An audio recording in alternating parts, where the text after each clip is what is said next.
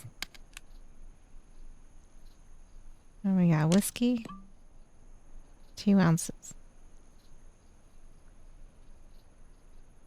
Hold and drag. Yep. It's 1 ounce. It's 0.4 ounces. He's got I got a heavy hand. Oh wait, no, it's we're at 0.4. Never mind, just kidding. My god, I'm freaking out. 5, 6, 7, 8, 9. Okay.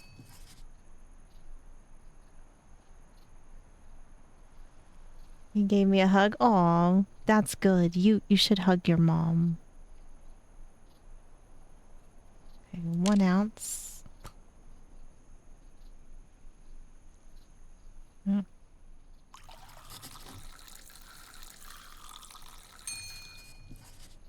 Okay. Next. Blueberry. During your sample, you will find an abundance of different alcohol additives. Okay. Then he wants ice. Okay. Stir. Okay.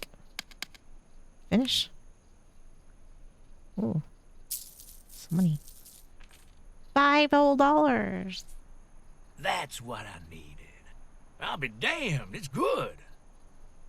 If I'm gonna make more of these, I'm gonna need supplies. Don't worry about that. I know a reliable supplier. Goes by the name of Jack. I've already let him know that he should start coming to Blueberry again. He'll be here soon. Much obliged. No problem, partner. I sure hope no one else has to make stone fences for me. Yeah. Pleasure to meet the new owner of the once famous Blueberry Saloon.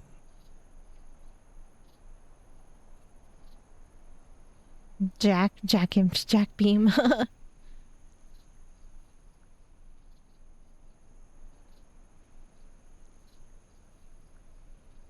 Why? Oh. Thanks.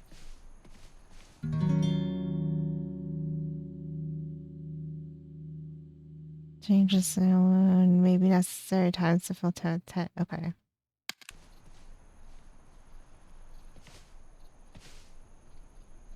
$0.27. Hope we don't have to clean these out. Ugh.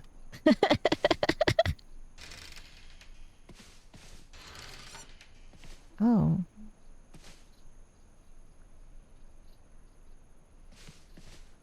This place is big. Oh, I can't open that.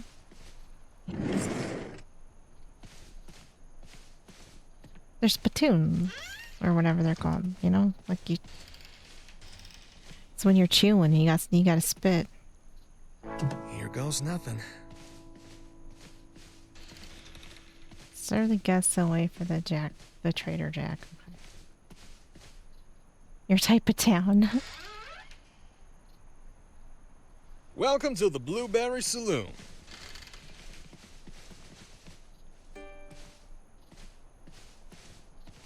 Whiskey on the rocks.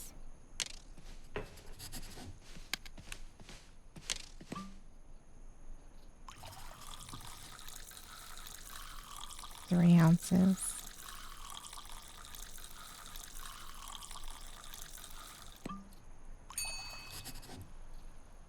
And then ice. There you go.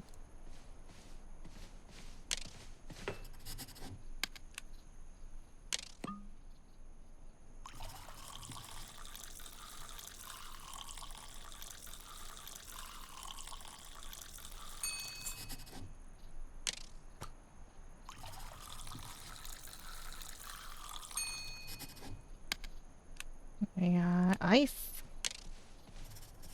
A little stirry stir. There you go. Damn, the liquor's running out. Where's this trader? Oh, we're gonna need a shot glass. There you go. And then whiskey.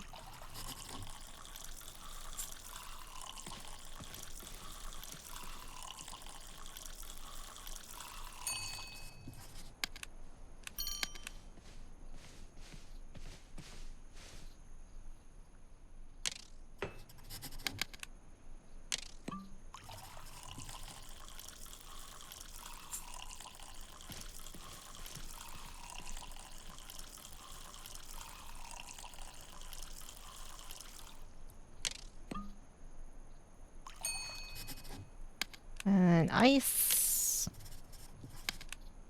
There you go.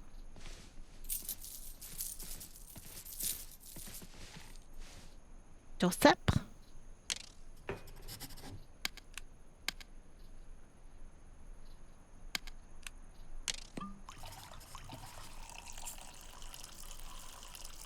Tito's, and you'll take rum.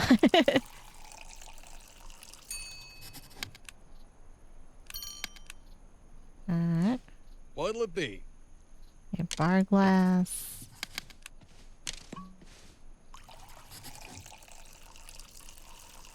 And whiskey neat.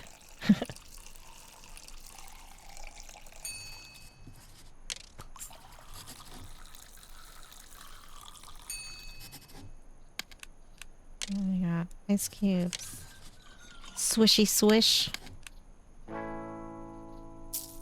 Sounds like a traveling cart. It better be the trader. By golly! This drink is the bee's knees! This drink is the bee's knee. Means we did good.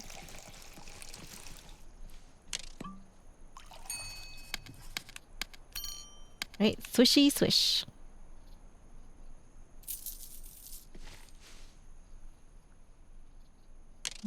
Bar glass.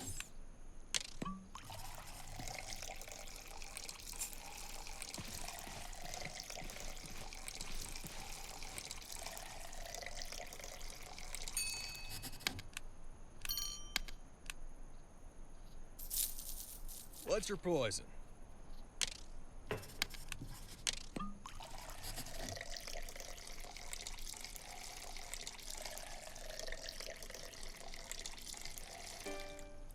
Oh, we're out of whiskey. Oh.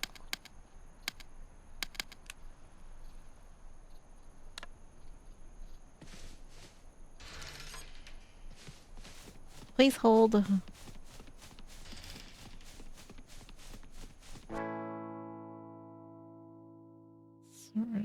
Okay.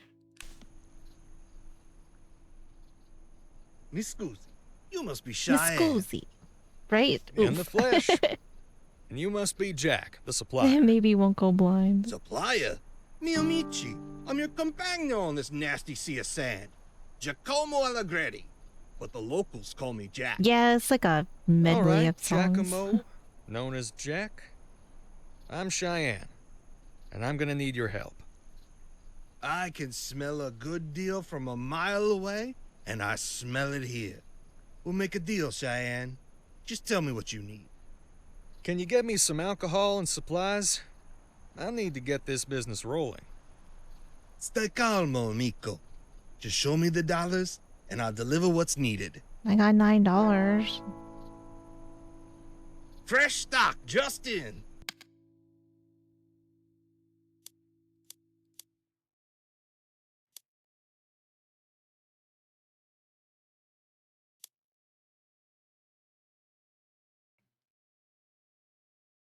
We have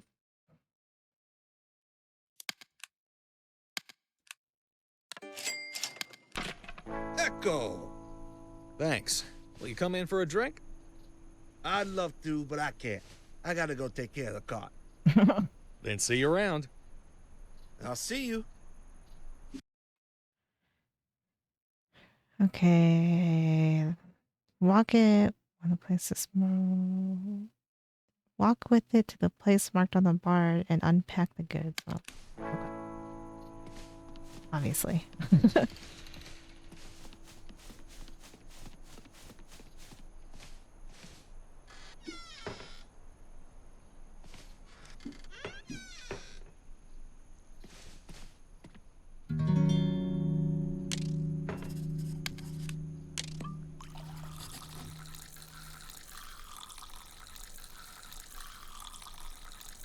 Alright, just buy it all.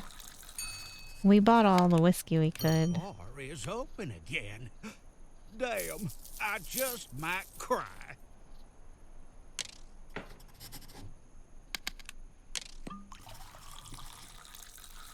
Hello, barkeep? Come closer, young lad. I don't know if I like that. I'm fine where I am, thank you.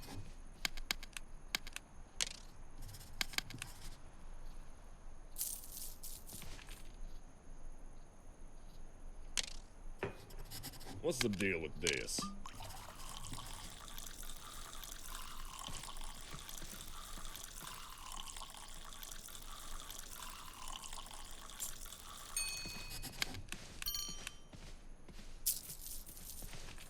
What's your poison?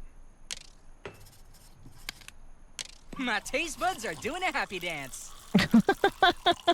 Oh, glad. Right, dance off the merchandise. These man buns are mine.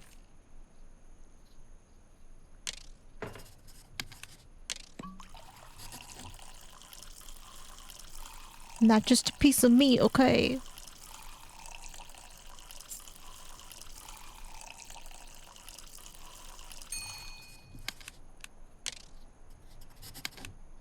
There you go. Time for a drink, huh? Yeah, I have feelings. Sorta. At least I pretend to. Meat like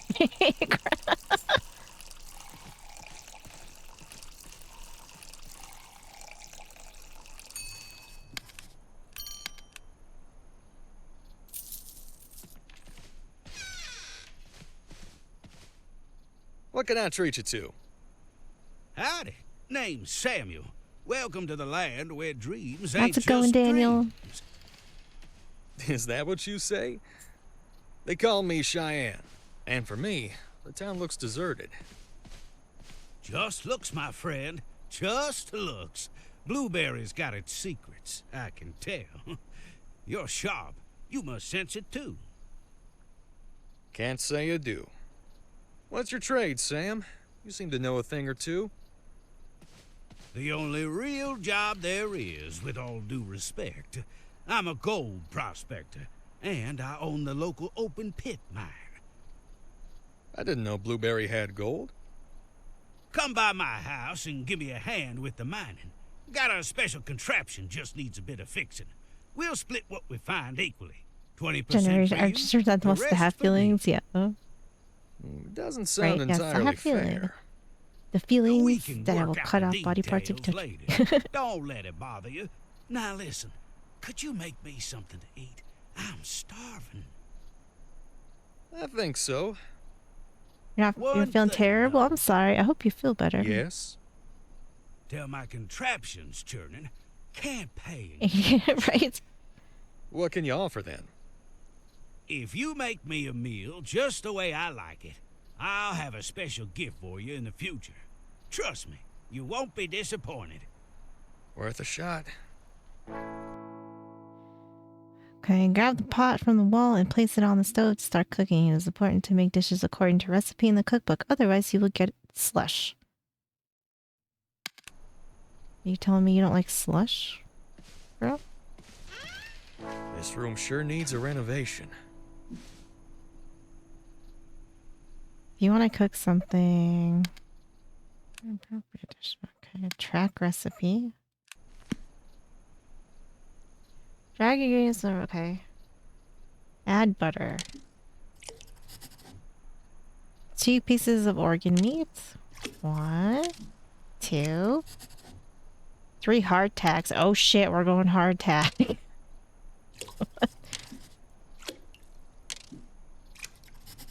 Okay. So does not need any spices, just remember to use spices, track the container from that sort of right, clack clack.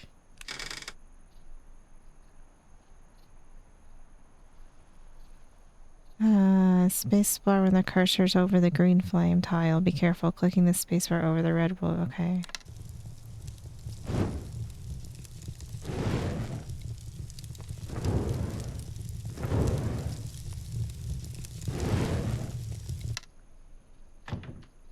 Special effect peacefulness.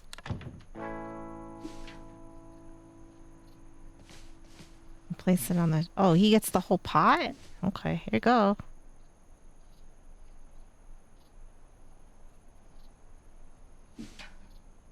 Oh, wait. Oh, no. I was like, wait.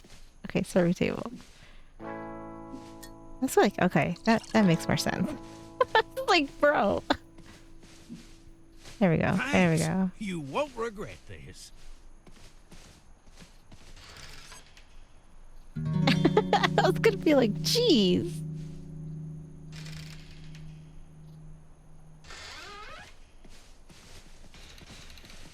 Oh, he stays out here. That's kind of nice. Fresh stock just in.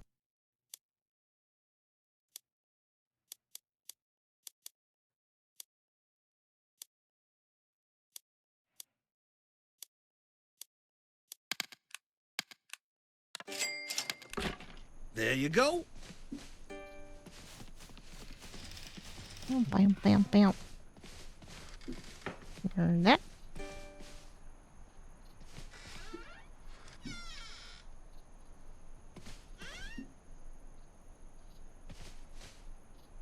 I don't know where this... Oh. Okay. Okie dokie.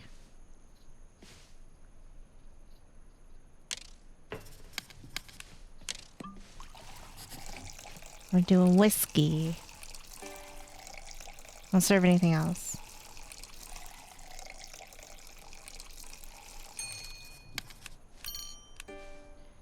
It's the Saloon Simulator.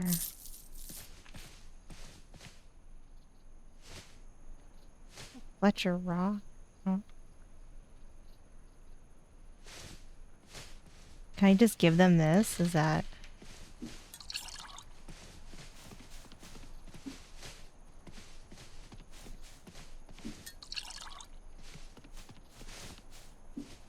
We can't be too picky about that one. Just how it goes.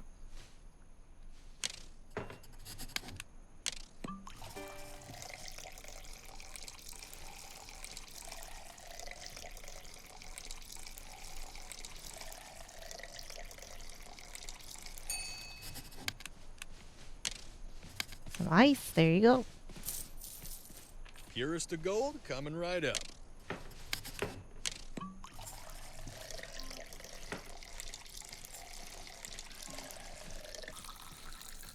This guy looks fancy. He's got a bow tie.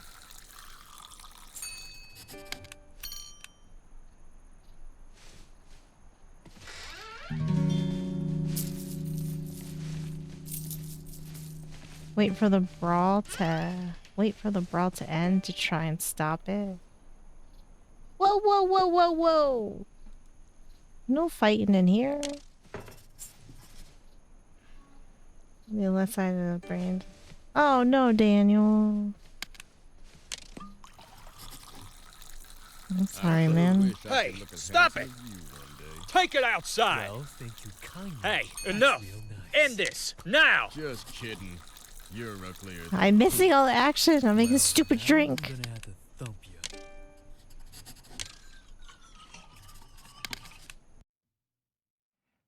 Occasionally, customers pick fights with each other. This depends on moods. Okay. You can grab a chair, a bottle, or another nearby object and throw it at the aggressor. This will stop them causing them. Did you run out of ice? Don't worry. There's an old ice box built in the bar. Just grab the ice bucket. Press refilled. Okay. Be careful. Ice is not a common commodity. We'll regrow in the ice box. Not too quick. Okay. Thanks, but no punches for me. Good luck, Che. Oh, we have to pick up the beaten man. Okay.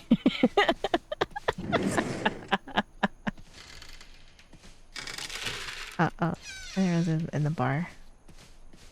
Okay, well, we got more ice.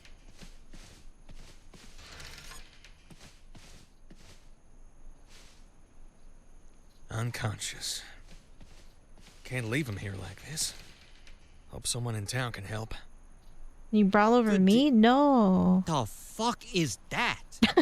Hey, you. Do you know a doctor? Well, of course I know him. He's me. Oh, great. Will he survive? What happened to him? Yeah, got hit in the head. So, just a regular knockout? I'm sure he'll come around in a few seconds. Oh, that's good.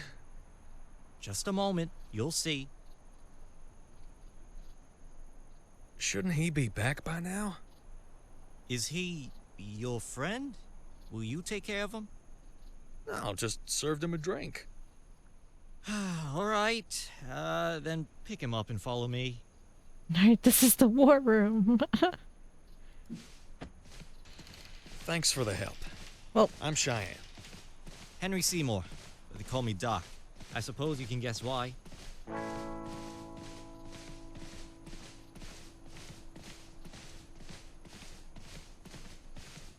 Is it Rocky Mountain chowder? I don't know what we made. We made something. Right, it's high noon. If you find someone injured, bring them to me. I'll patch them up and get them back on their feet. I can't pay you, but I'm sure the town will be grateful. I'll do my best, Doc. See you around, Cheyenne. You bring them to the doctor and place them in the medical chair. Okay. We don't cover personal stories. Okay, okay, okay. Well, I guess sleep it off. Good luck.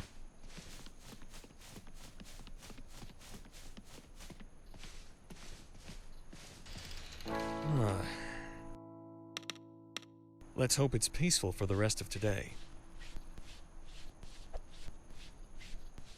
Just, you know.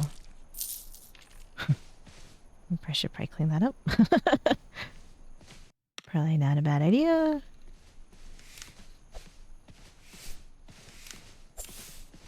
Stop track of mud in here. Bunch of heathens. At least wipe your feet.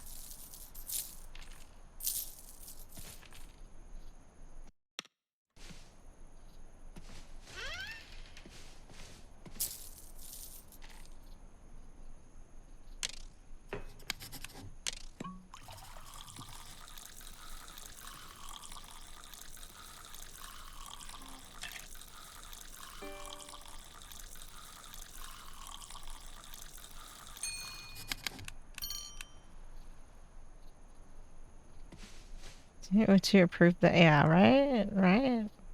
Downright legendary.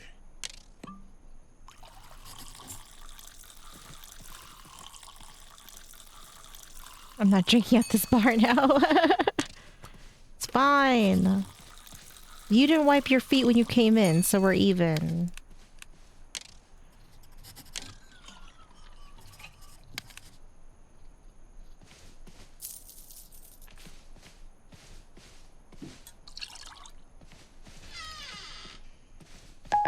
Bitch.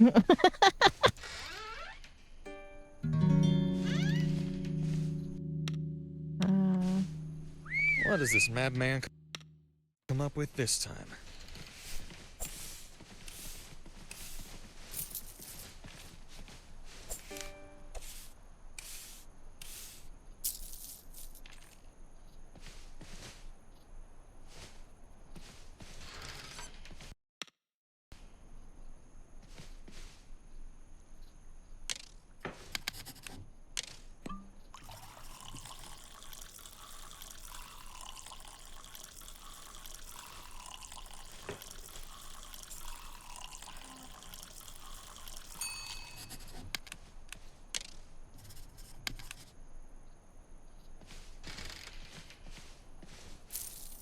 Ew. What a messy eater over here. Ew. To find a sink, yeah. Right? I gotta go meet him in the barn. How do we get in the barn? Where's the front? Swoop. Okay. How's business going, Cheyenne? I heard from Jack that supplies are flowing. Can't complain. What do you want this time? Same as always.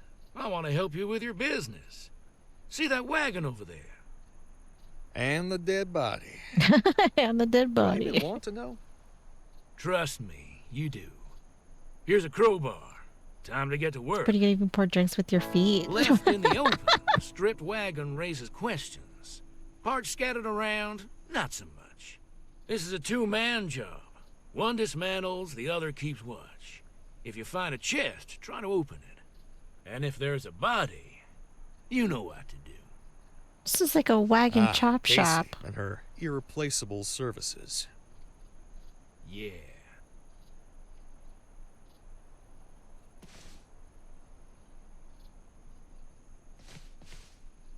Oh, excuse me.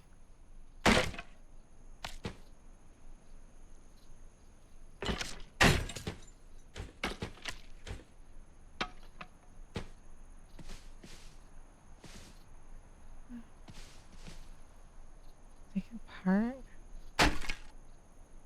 Oh, this is kind of therapeutic, though. I must hide it as soon as possible.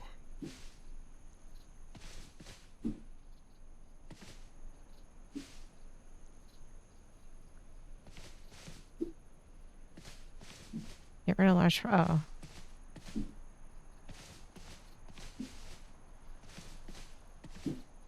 Half-Life Redemption. Job done. Good. Now the chest.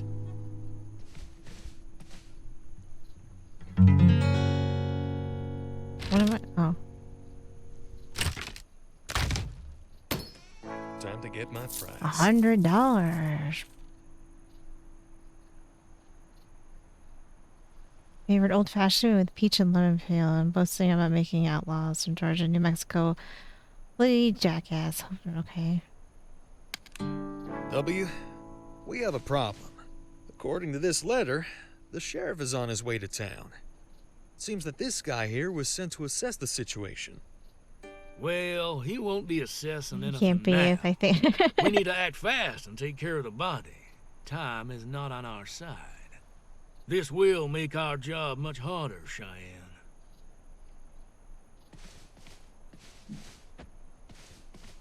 Okay, well. My bar is still open, so. Playing the outlaw seems easier when you're not dodging the sheriff's gaze. Just gotta hope he's not the sharpest tool in the shed.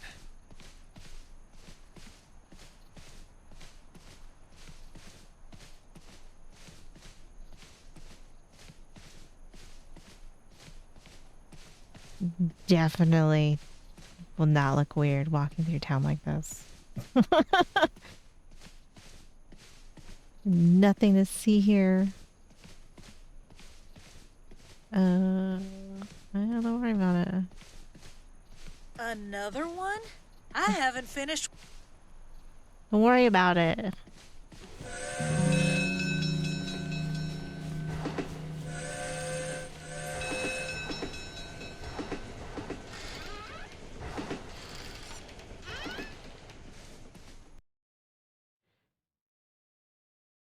Various events and opportunities within the town can indicate arrival of new residents' potential. That's it. Okay.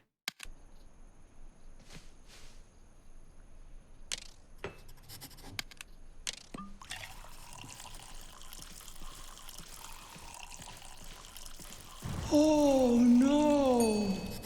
Oh no!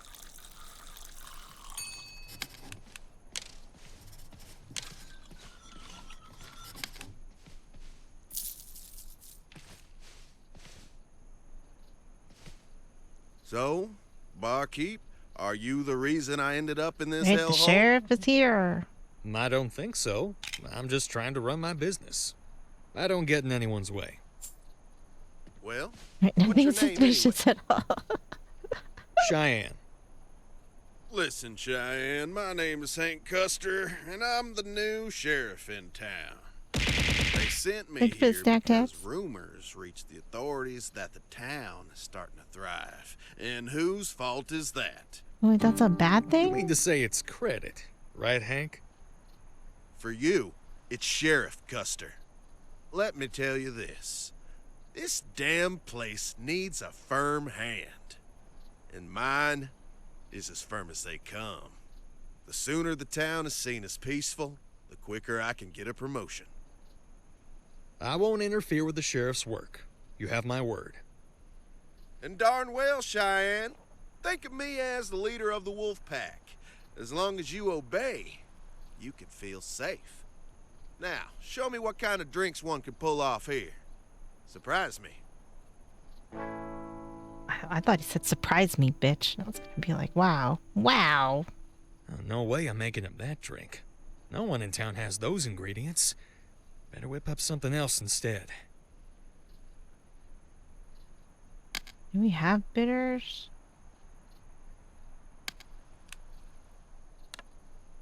Hold on. Time out. Please hold.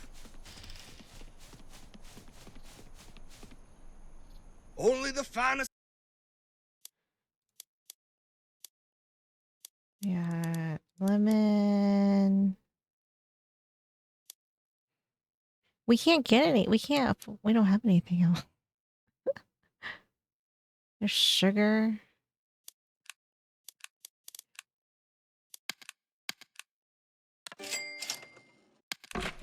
Thank you. Do come again. Ruh-roh.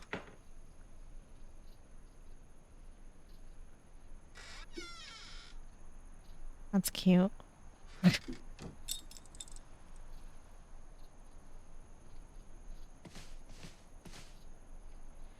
Wow.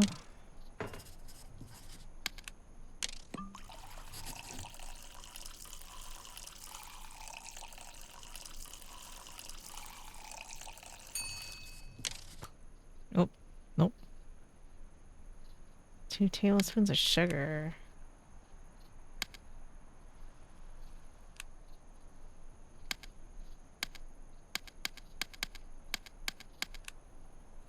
We have water. Sugar syrup?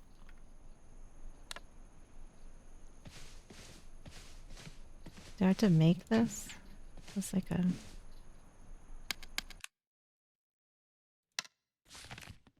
Biscuits and gravy. No.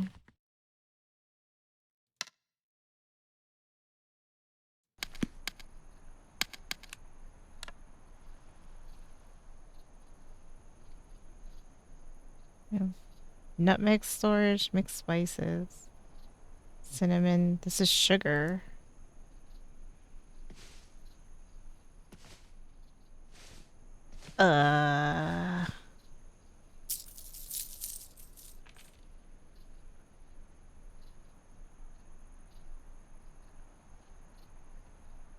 Mint leaf storage, lemon storage, ice bucket.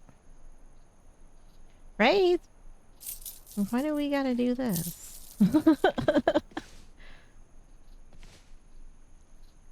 This is sugar, syrup, and bitters, but I can't get that.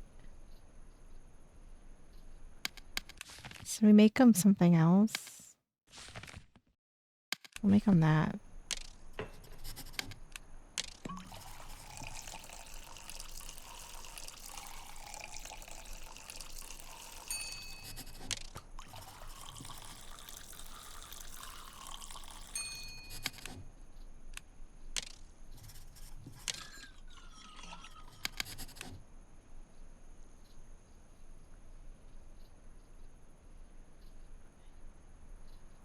Did you know I could throw you in jail for what you served me? Wow. Disgusting. I'm doing my I'm just best. starting out, Sheriff Custer. Yeah. Next time, the drink will be perfect. Let's hope so. If I see you causing any problems, you'll quickly fall out of favor. And do you know what wolves do to those who get in their way? I'm gonna slap I that assure you, mustache Sheriff, off your you won't face, have any Sheriff. issues with me. Very fucking well. Now it's time for me to leave. Don't stir up trouble, Cheyenne. No, I can't believe you insulted me like that. Get out of here. Oh, and one more thing. Could you check on that poor fellow who came with me? He might need some help, and I'm beat from the journey. What makes you think I want to do anything for you? Dickhead. How about you check on your friend? How about that? How about that, huh? I got better shit to do. Look, I gotta mop this place up because everyone tracks in mud everywhere, and then I gotta... Hey, look, this is probably from you too. Look at ass.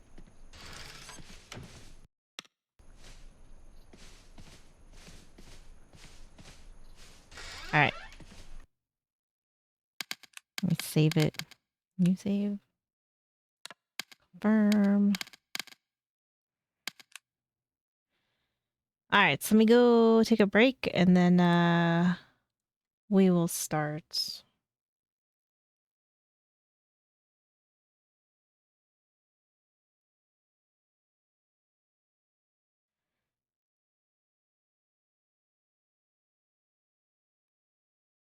This is a song about Krieg. Raise a Karen.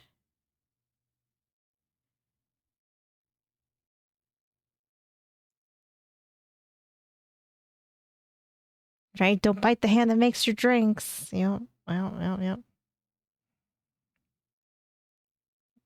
Fuckhead. Poison him? I don't know. I have no idea. I have no clue.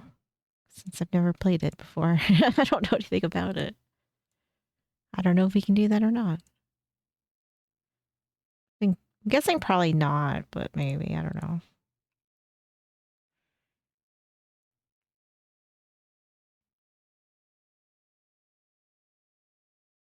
Yeah, right? You think he'd know better, but he doesn't. Alright, let me go take a break and then we'll get started.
Alright, I'm back. Let's get started here.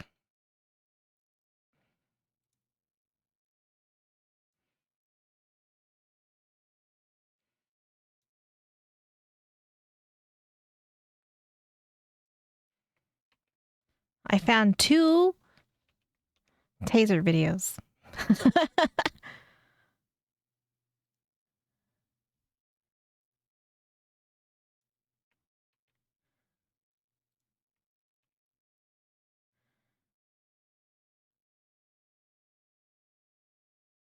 Thank you, thank you.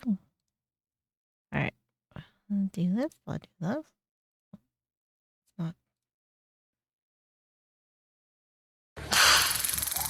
Yeah.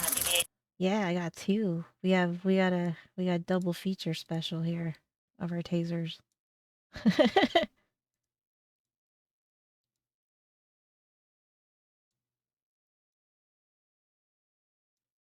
Alright. Ah, we got 2 tasers. 2. Man, we're stepped out. Hey, Zacharias. Right? Hey, Shocking. Zacharias, how do you say it? Let me see your hands. Hey, let me see your hands. Stop right there. Who's in the vehicle? Who else is in the vehicle? Who are you? What's your name? Come. Hey. Stay right there. Stay right there. Stay right there. Hey, do not go. Brother, you're under arrest. Stop. For what? Stop or you're going to get tased. Stop or you're going to get tased. What am I under arrest for? This man walking in, he's so unbothered by it. Stop, you're gonna get tased. That's a good one, though. Woo! Donk. Put your hands behind your back right now. Put your hands behind your back. This man is just minding his own business. Walking into work. It's just like, I don't want none of this. I don't want none of this. Back, you can get it. Get it. Put your hands behind your back. Ooh. Get him. Get him. Get him. Get his hands. Get his hands. Put your hands. Pull your hands out. Get your hands. Now. Pull your right hand out. Yeah, he got tased twice. What's on taser? You guys. What did I do? You're not listening to me. Yeah, he's like, I don't want any part of this. Hey, I didn't even do nothing. Looks like a whole lot of not my problem.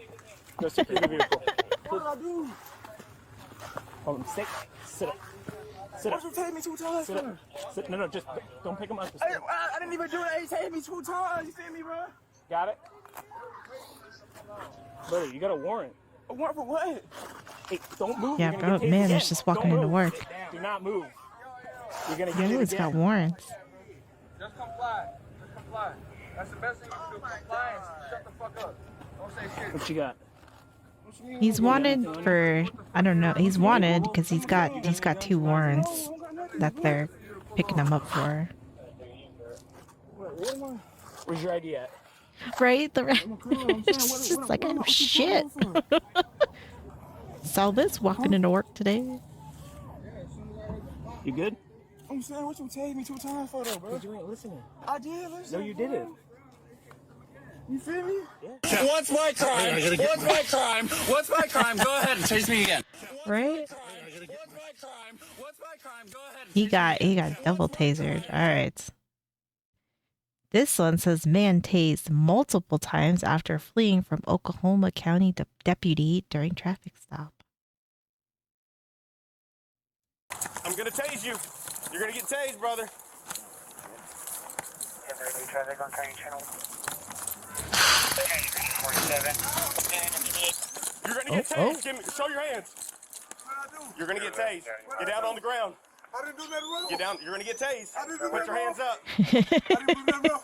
Got one that tased. Stop trying to do that. Get down on the ground. Yeah, Get down on multiple. both knees. We got multiple. Get down on both knees. Oh. No. Taser. Dude, you better stop. You better stop, dude. We gonna get it? We gonna. Oh, we got one. That's one. Taser deployed. Roll over. I can't, I'm tased. Roll over. Okay. Roll over. Why you tasing? Put your hands behind your back now. He really say, why did you tase me? Because you didn't listen. And this is from a traffic stop that you're running at. You're running from the traffic stop, sir. Roll over.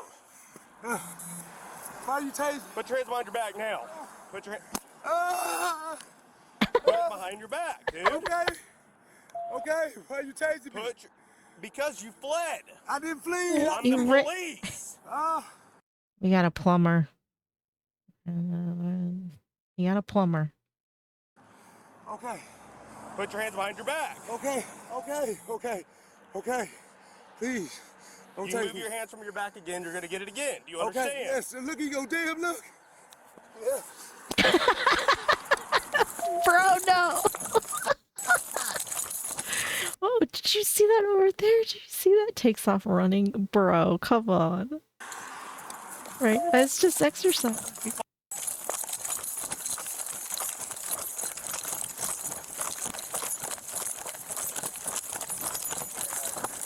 Oh my goodness, here we go. Oh, there's two. Oh god. Oh damn, he face planted right on the cement. Honk. Is it worth it? It's a GTA. Damn. Oh, damn. How you gave me? How you gave me? 150. He's still saying, why'd you tase me? Bro, come on now. Come on. In Western now, in the gas station parking lot. Is there anybody close? How you gave me? How you gave me? Dude? Get up and you're gonna get tased again. It's all up to you. You're an adult. Okay, damn, please don't. Stay down. How you tasing me? Why you tased me? Oh Dude, no. How you tasing me? You're gonna get it again. Oh my god. Why you tasing me? Bro, what are you doing? Why you tasing me? I think we should just give up. That's 3. That's 3 times already. Bro, come on. I think I think we should just give up. Why you tasing me? Right, quit running. Why you tasing me? Taser deployed again. NPC accurate, yeah. He did try running again. How's it going, Dakota? I am better than everyone in the world. Kiss my ass and suck my dick, everyone. Oh my god. This. Oh my god. How many times? Yeah, I think that's 4. I think that's 4 times now. We just don't want to learn. Get up and you're gonna get tased again. Stop!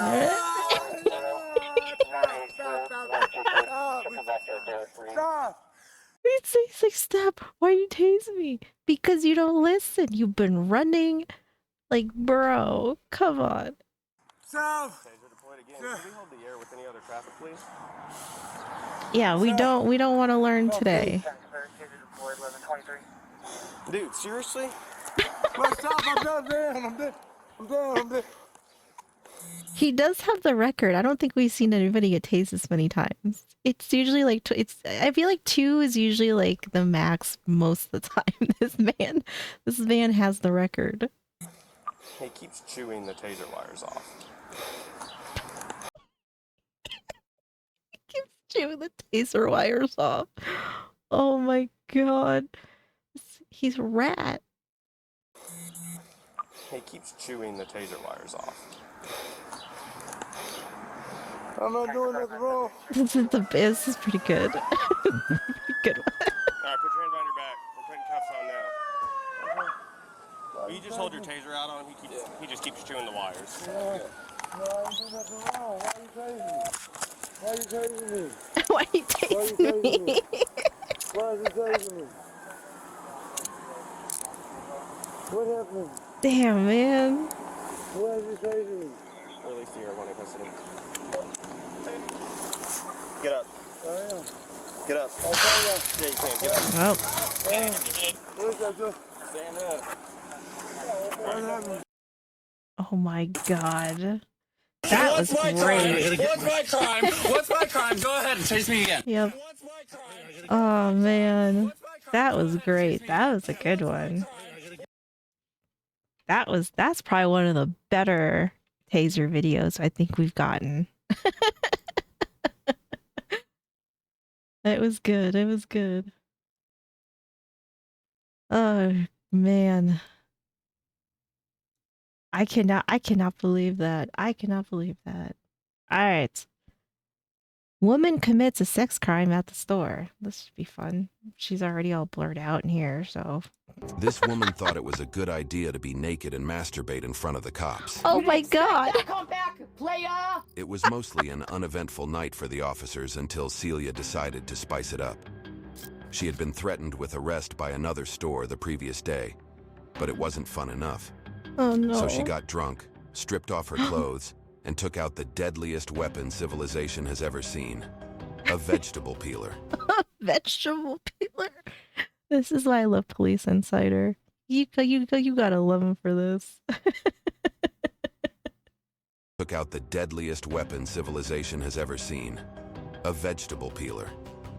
She then went into a convenience store, broke a few things here and there, and threatened the staff with murder. Not much. Oh. Not much. I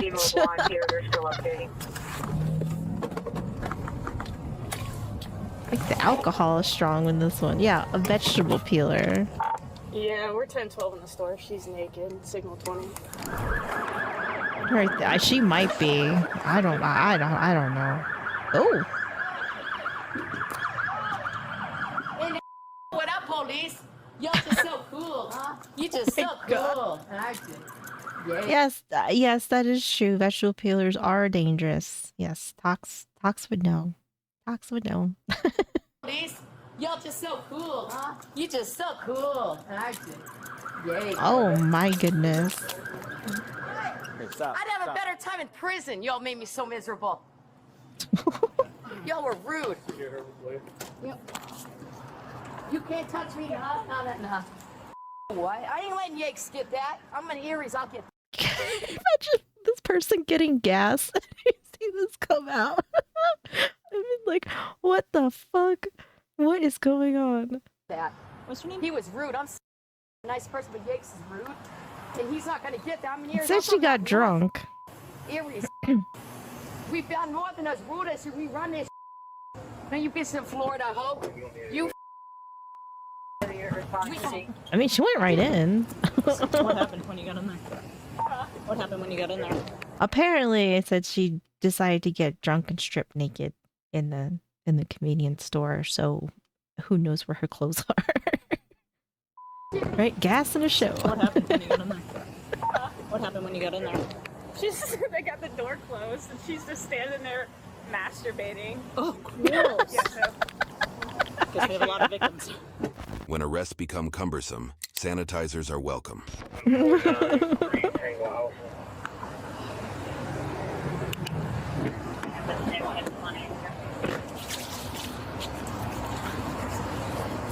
Hey, of course it's Florida.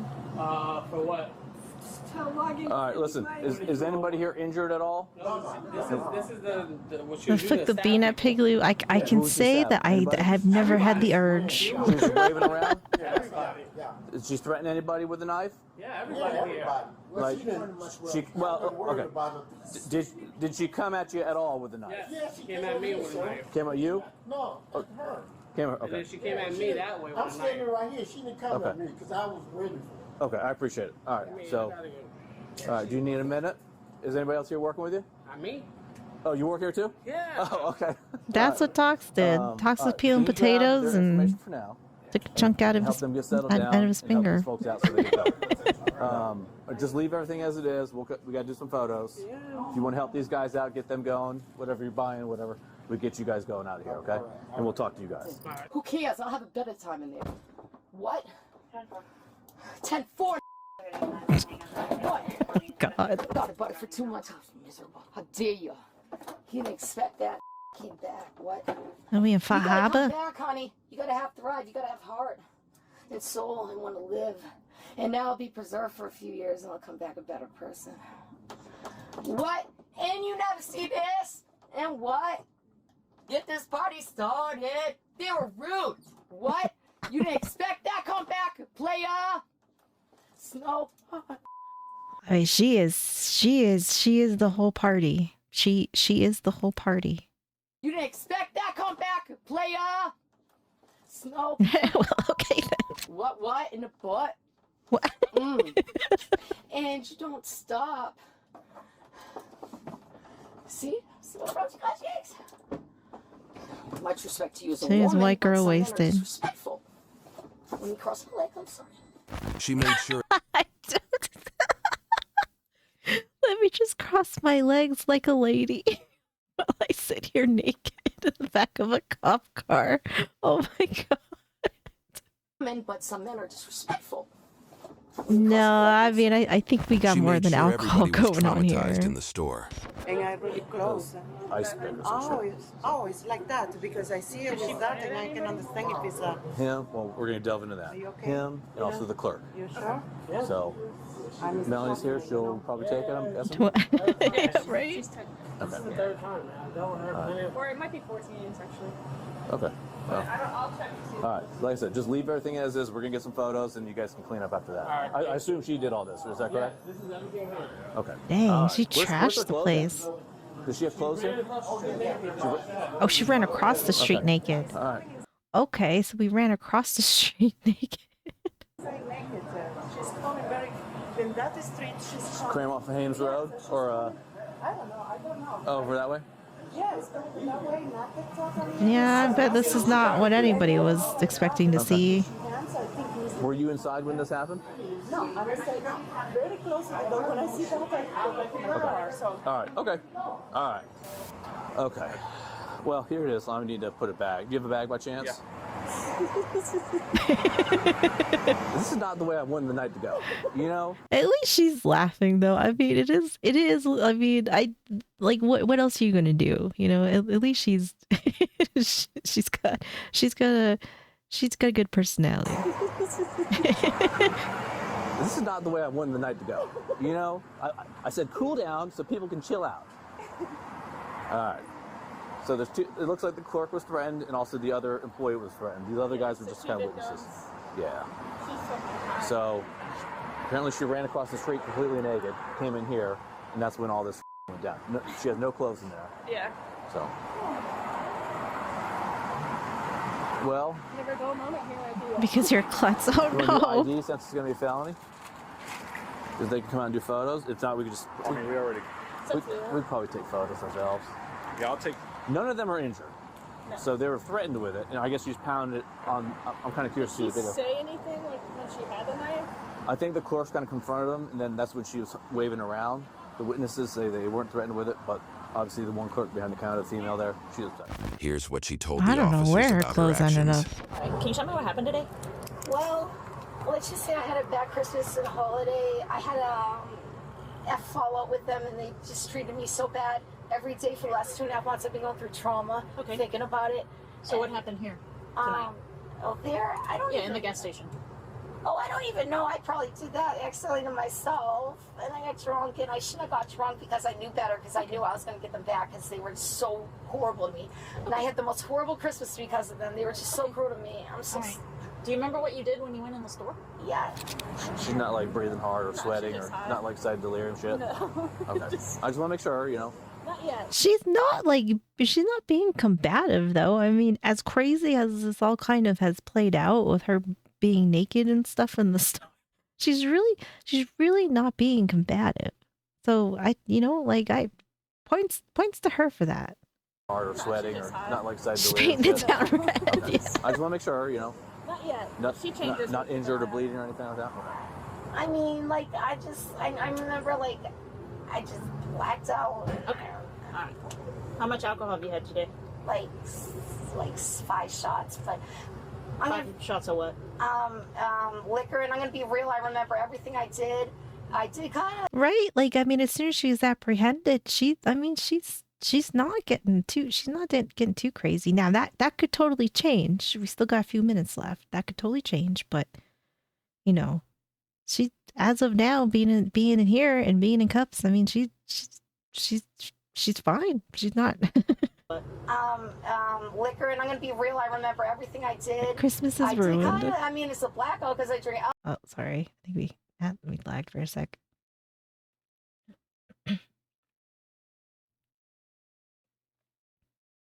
Maybe five. Yeah, right. Alcohol, and I wouldn't say if I was an alcohol, but I remember what I did. And I kicked down stuff, and She could be a naked banshee. It felt I don't good know for the yet. release because they were so bad to me. Like they gave me no choice but to do that. I'm sorry that you have to see all this. Okay.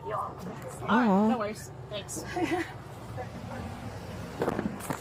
No, apparently she showed up without clothes on. So, you know, who knows? Crack is a crazy thing, you know. So. There's got to be something, you know. All right. Is there anything else damaged at all, or just this area here? Just it. There's the cigarettes right there. Okay. Sam counted about 3 or 4 times. Okay. I stayed right next to him. I had some. Okay, but she didn't threaten you though. Not She at just- all. Okay. All right. Common sense set in real quick. Yes. Steer clear of that. So. All right. I'm seeing She got all this. She threw all the peanut stuff over there. Okay. Peanut stuff. Well, when you get a chance, we'll assess how much damage there is, so we can see. But we're done with our pictures here. So when you're ready, okay? I know you got people to help out, so no rush. We'll come talk to you in a little bit, okay? Hey, what up?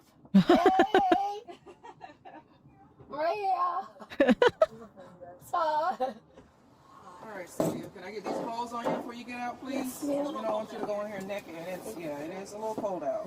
What happened to your clothes? Thank you. I had taken them off on the sidewalk out front. It's so cold outside. I know. Thank you so much. Potato chips, how's it I going? ain't got no clothes on. Oh my God, it's like a certain.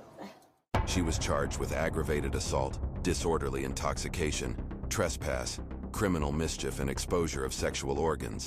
Exposure of sexual organs. That I did not realize that it is worded that way. I had no idea. But okay. Now I know. Exposure of sexual organs. That is something. Fair enough. Right? That's a new one. All right. This is like an older video, but this one kind of looked interesting, and I never heard of this place. So it says I investigated the city where you legally must own a gun. Looking at some pew-pews here. That's me turning myself into the police in Kennesaw, Georgia, where every Photograph the evidence for by further law must own a gun. But does everyone here actually own a gun? Is there less crime? And is this law actually enforced? Is it true you legally have to own a gun in Kennesaw? It's Georgia. It's in Georgia. It's on the books, I heard. Hell yeah, bruh. Are you strapped? Yes. So you're strapped? Yeah. You have a blippy. Not with me now. You have one at your house. Yes. I think everybody's strapped. People coming here all the time with a lot them. of concealed carries? Yeah. Or just like open. rifles? Oh, Really? When I moved here, they like, yeah, just make sure you got your gun. Like, what? Huh? We were already strapped, but they were like, you gotta have a rifle. Do you have to own a rifle to live in Kennesaw? Yes. And everyone here knows about it? Yes. And people actually follow through with it? Yes. Everybody's strapped, even my grandmother. That ordinance was passed 41 years ago, and you know, given the level of gun violence in the United States, I think it's time for Kennesaw to make a statement to repeal that ordinance. After hearing from the people, I drove downtown to an antique store to see if I could find the law in writing. What is this? It's the law. Okay. Every head of It's household involved, yeah. residing in the city limits of the city of Kennesaw is required to maintain a firearm together with ammunition therefore. In the city penal code, this is real. Would you say everyone was strapped back then? We all are. And then I stumbled upon an automatic weapon that you don't need a license for. Automatic assault rocks, equipped. And when I asked this lady about the Second Amendment, she said this. I could take your ass out with my thumbnail. Okay. Are you gonna make my thumbnail against the law? Now, where does the absurdity end? The lack of personal responsibility is the problem. After seeing proof of Kennesaw's I like unique that law lady. and armed with an automatic assault weapon, I headed to a local gun range to shoot a gun for the first time and stumbled upon the perfect person. Oh, he's gonna for this shoot for video. the first Does everyone own time. a gun in Kennesaw? Is that a thing? It is the law Okay. that they don't enforce. A gun is a tool. If you don't know how to use it, you can hurt yourself or somebody else. Do you understand why there's a Second Firesmith, Amendment? Defend yourself, thank you your for the home follow. From not Appreciate only it. crooks, but Governmental overreach. You like a collection of guns? I've got a couple. Can I see it? If you don't show where I live. You know when somebody says they got a couple, they have an arson. you know they have an armory. We're like, yeah, I just got a couple. You know they got a lot. You know this man probably has a gun in every room. Overreach. Oh, well, thank you, Fire. I've got a couple. Can I see it? Right, if you don't show where I live. Okay. Coming in the front door, you've already walked through several guns. And I don't want to sound like a nut. Oh, it's a secret umbrella. That's awesome. So here's Oh, my well, Glock thank you, 19, Fire. A Taurus. You want to look in the mirror? If someone comes to the door, Oh. you can do that to disorient them. I'll show you the thing upstairs. Whoa, my God, Whoa. that's amazing. That was the coolest thing I've ever seen in my life. That's cool. We need one of these. Whoa, my God, that's amazing. That was the coolest thing I've ever seen in my life. So these are 245s. That is so sick. Yeah. Wake up, hear a loud noise, grab the statue. Yeah. Oh my God, I'm so sorry. Aw, Danny. Thank you for the biddies. Thank you for checking out the bitties. Thank you, sir. Let's shake those bitties. Let's shake. Gun in every room and a chicken in every pot. Yep, there you go. Thank you so much for shaking. All the bitties, let's shake bitties. That's cool though. Shake them, let's shake all the bitties, let's shake bitties. Thank you for the biddies. Shake bitties. Not a big deal. This is a pellet gun. My current home defense gun is this thing. If you look in here, you can see through the red dot. This is a really handy gun. These guns just keep coming. You're going to bed. All right, basically good what a night, pump Fire. shotgun. This is an accessory. You can just put extra rounds in it. But if you have kids, use a thumb safe and then lock them all up. When I was a kid, I found my father's gun and almost shot my brother with it. Really? Oh, shit. 32 revolver. Looked just like my cowboy gun. And then Mike took me to a secret vault. Oh, snap. This is a sick collection. These two are revolvers. This is loaded. You can carry this on your belt like this. Yo, it unfolds. An AK platform. I can hold it? Whoa. So that's what a red dot looks like. It seemed like Mike had a gun for every scenario. This is a 22. If you want Does he to have a shoot shower rabbit gun? or something small, He's gotta have a shower this would be a gun. good boat gun. So this is a cool looking gun. This is another 9mm. It does look and you can bang somebody in the head. It's not a plastic gun. So this would be considered a backpack gun. If you're hiking and you want to have some protection. Okay. So this is a gun like they used in Vietnam. Like the armory, would you say? I don't know about an armory. So here's a sniper gun. And after seeing countless guns, Mike showed me the most controversial He's of ready them for the all. apocalypse. This is your classic AR-15. This is the villain. We're watching the city in Georgia. It says everyone must legally own a firearm, and it sounded kind of cool. Toilet gun, yeah. How's it going, Casey? Showed me the most controversial of them all. Well, when it says you have to own a gun, Brett. AR-15. This is the villain. People are heavily opposed to. No, well, there's the scary one. Of them all. This is your classic AR-15. This is the villain. People are heavily opposed to what? Average citizen owning this gun, right? Well, it's a big controversy. What is an assault gun? I see. So people think that this is an assault gun, but this isn't an assault gun. Compare the two. And they really don't understand the difference. What is the difference, if anything? Well, besides aesthetics. This is a semi-automatic, and this is a semi-automatic. Looks more durable, maybe. Not really. Now. Yeah, his dog's even strapped. Yeah, the baby, the grandkids. A classic assault weapon has an automatic setting. So when you hold the trigger down, it will keep firing. And this has an automatic setting. No. Nope. Okay, it doesn't. No. Nope. Why is this the bad guy?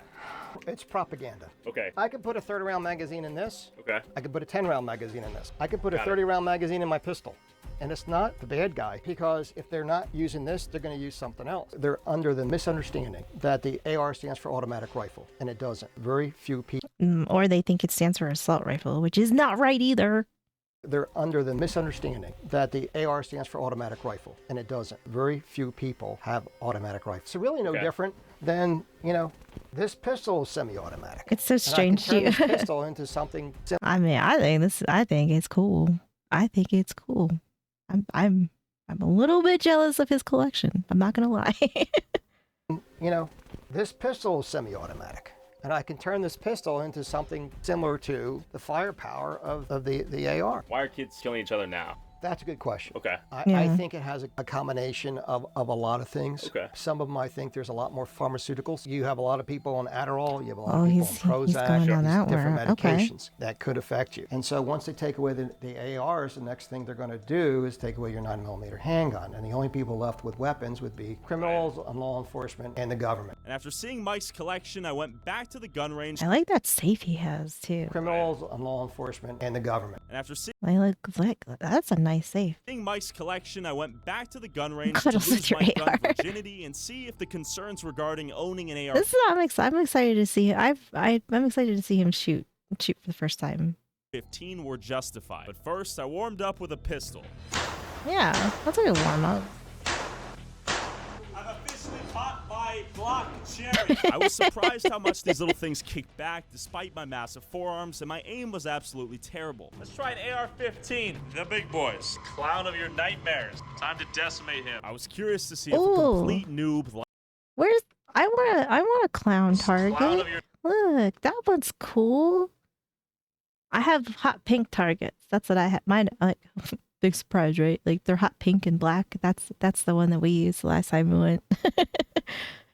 Nightmares. Time to decimate him. I was curious to see if a complete noob like me could shoot way more accurately with the AR-15 compared to the pistol. Holy! Yeah.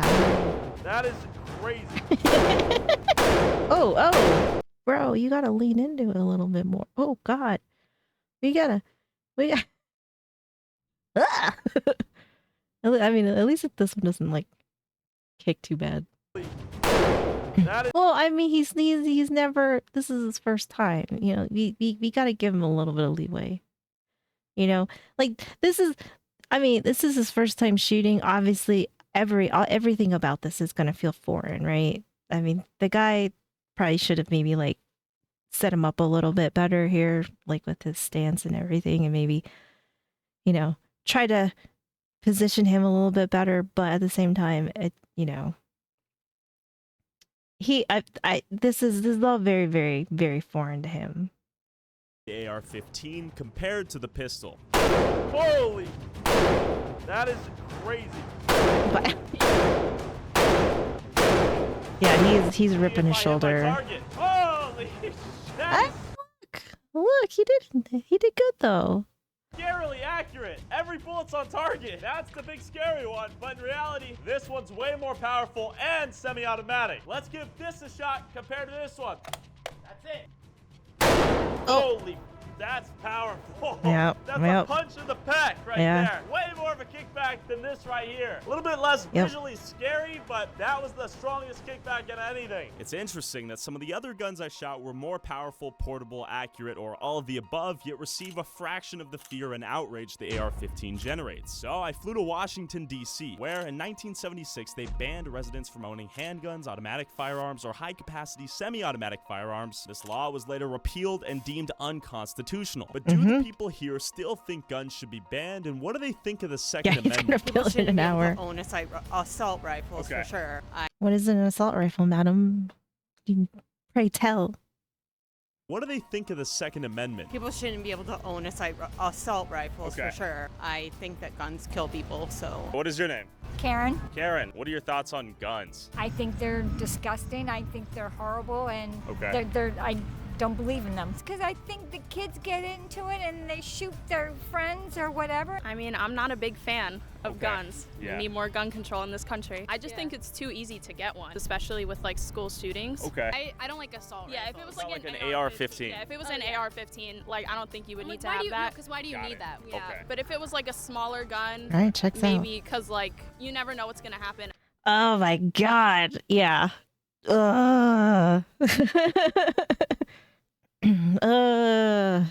Okay. I do understand that's the law, and I do think people have a right to bear arms. It's just a bit too easy. It's just that we want to tell you what exactly like you should be able to own and not own, and like we should be able to control that, right?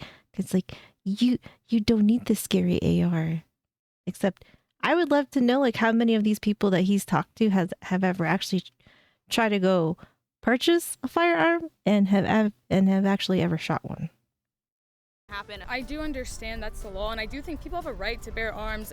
People get murdered by hammers more than guns. So like we should ban hammers. Ban hammers.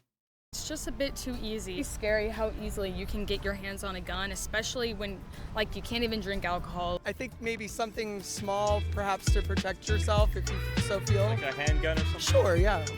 Okay, well, okay. Thank you for the follow. Razor Redneck, thank you.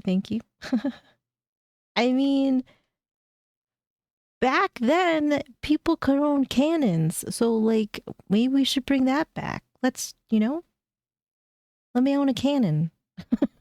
Something small, perhaps to protect yourself if you so feel. Like a handgun or something? Sure, yeah. Okay. Yeah. What about like an AR-15? No, I don't think we need to do that. Okay. We are seeing more cases of gunfires in public in America than in any other country. Do you think I should be able to own a... Said Brazil led More cases what? of gunfires in Brazil leads total gun deaths.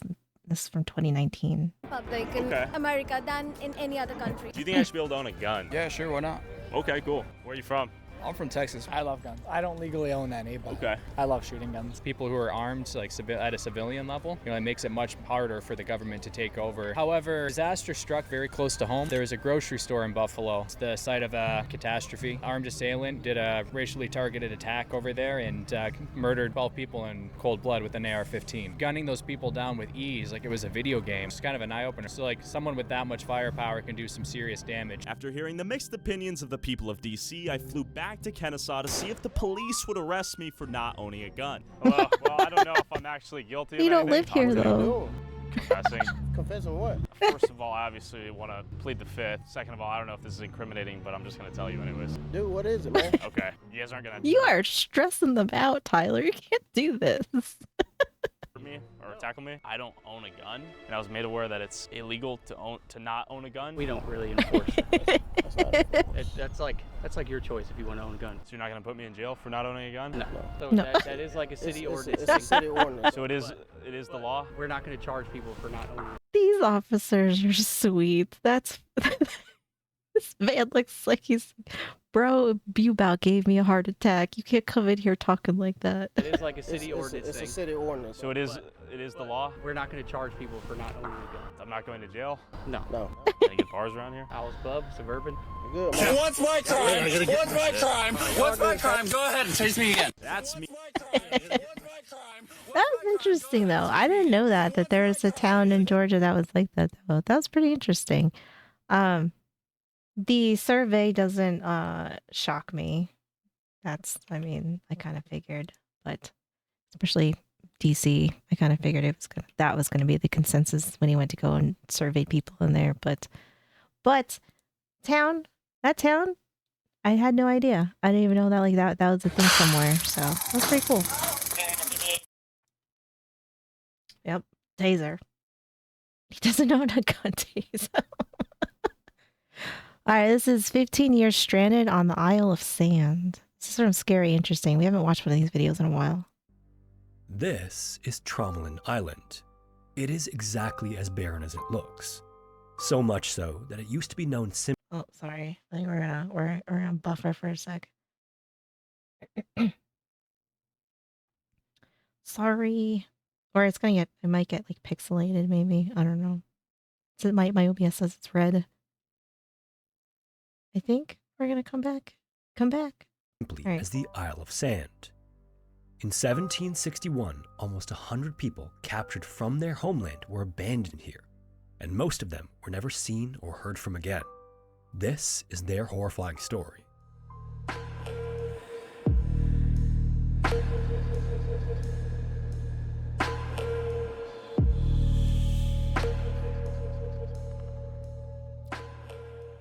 Sometime after nightfall on July 31st, 1761, Jean de la Fare looked back and forth between two different maps. He was the captain of a French ship known as L'Utile, and he was in a hurry, but having two maps of the exact same area of the Indian Ocean that contradicted one another wasn't helping. Oof. After leaving from the east coast of Madagascar, Captain Jean was guiding his ship in complete darkness while up against winds of up to 20 knots. And unfortunately, he didn't need a map or the ability to see more than a few feet in front of him to know that his ship was off course. Uh-oh. Without an accurate and reliable map on the ship, though, he was left to figure it out using bad information. Considering this, the smart move would have been to slow down and wait until the sun came up so he could get his bearings, but time was a luxury Captain Jean could not afford. Along with a crew of more than 140 men, Captain Jean was charged with sailing west from the Isle of France, which is now known as Mauritius, to Madagascar to transport a load of beef and rice. The ship was expected back in the Isle of France in a few days. This doesn't even look like a very long trip, though. I mean, I know it's probably kind of far, but realistically, for how far some people usually travel by boats, this one doesn't look like it's that bad. But Captain Jean had another stop to make first that only he and his crew knew about. Payment for the beef and rice would be a nice sum of money, but Captain Jean couldn't pass the opportunity to make a lot more. His plan was for the ship to sail past the Isle of France to Rodriguez Island. There, he'd drop off a load of unplanned cargo before returning to the Isle of France with the supplies he was set to bring back.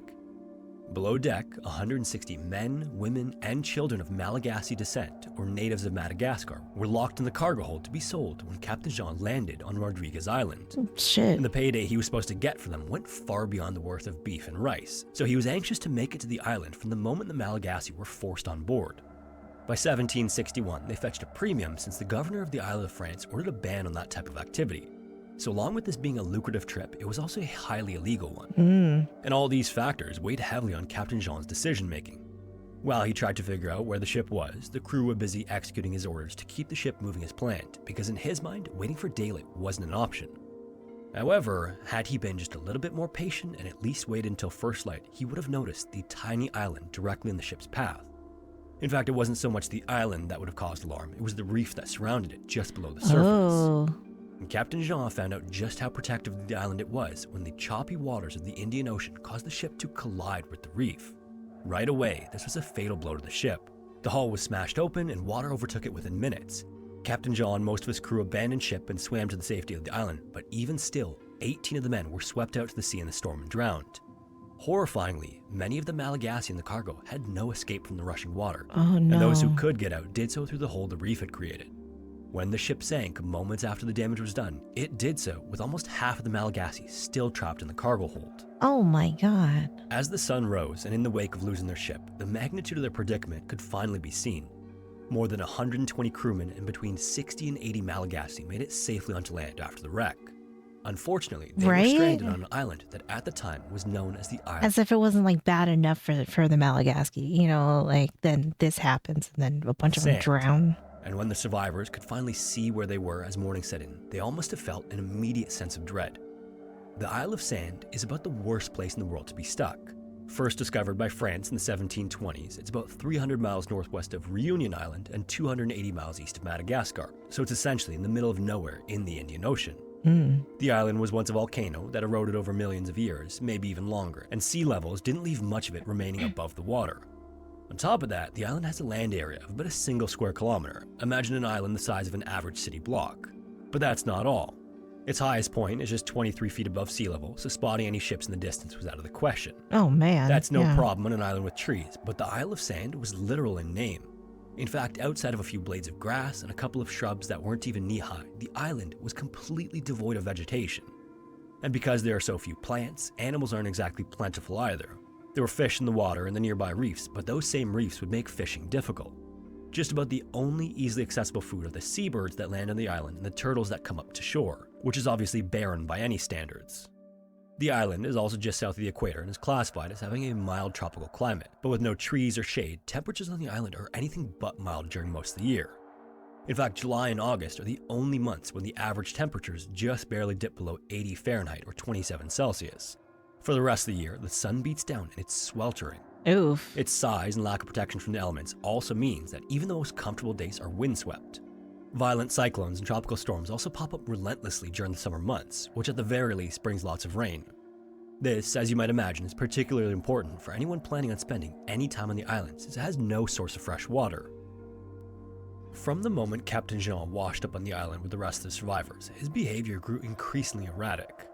The stress and pressure of smuggling the Malagasy illegally and being lost in the Indian Ocean had already been more than enough to deal with. But now, not only would he not be getting that big payday he was looking forward to, but he also wouldn't be able to conceal the highly illegal activity he was up to. If, or when he was rescued from the island, and that was a big if, he'd be in Captain big Jean shit had trouble. to face the Isle of France governor. This stress eventually became too much for him, and he seemed to have a break from reality. something in him just snapped, and from then on, he was never the same. With this break, his crew had no other choice but to relieve him of his command. Afterward, First Lieutenant Barthélemy Castellan du Vernet took over and began organizing survival efforts.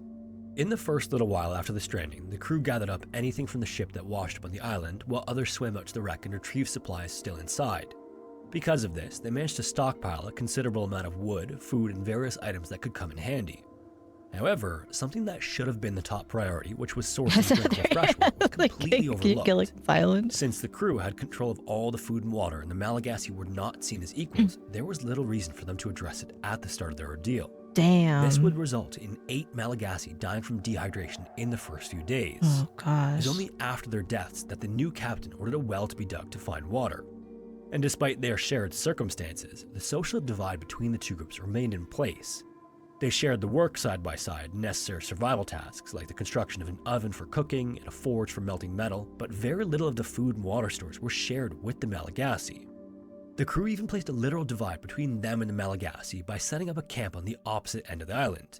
But the differences between them were no more evident than when Barthélemy ordered that a ship be built with the wreckage of L'Utile. Incredibly, the order wasn't just to build a raft with the scrap wood, it was to build a literal ship from scratch. When it was done, they even gave the new ship a name, dubbing it the Providence.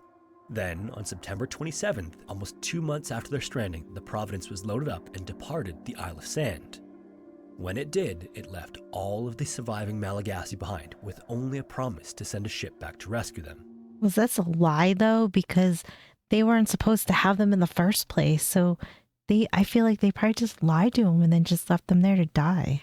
All of the surviving Malagasy behind, with only a promise to send a ship back to rescue them. After 4 days at sea, the Providence arrived back in Madagascar. During the journey, though, an illness spread throughout the ship and killed some of the crewmen, including Captain Jean. So with the commander responsible for everything now dead, Barthélemy was summoned to answer to the Isle of France governor when the crew returned home. And the governor was furious and Barthélemy was lambasted, but despite this, he still tried to convince the governor to send a ship back to the Isle of Sand. Oh, okay. Unfortunately, the governor denied Barthélemy each time he asked. At the time, France was in the 7 Years' War with Britain for global dominance, and not a single ship could be spared. This meant that no help was coming for the Malagasy. In the first few months after the Providence left the island, the 60 or so Malagasy waited eagerly for a rescue ship that unfortunately, unbeknownst to them, would never come. Eventually, everyone left behind had little choice but to make the inhospitable island home. Without many natural resources to work with, the Malagasy dug pits in the sand they would fortify with coral rocks to serve as shelters. Morbidly, it was common for the Malagasy at the time to bury their dead in buildings similar to mausoleums we see in cemeteries today. They'd dig large holes and build walls from the bottom of the pits to a few feet above ground. The structure was then covered by a stone roof to complete a small, self-contained underground building intended to house the dead for eternity. This meant that the Malagasy castaways essentially lived inside what they considered to be graves. Even worse, the stranded survivors were all from the central highlands of Madagascar, far from the coastline that surrounds the country. Growing up and capturing food near the ocean was different than what they were used to further inland, which was made all the more difficult by the dramatically few resources available to them.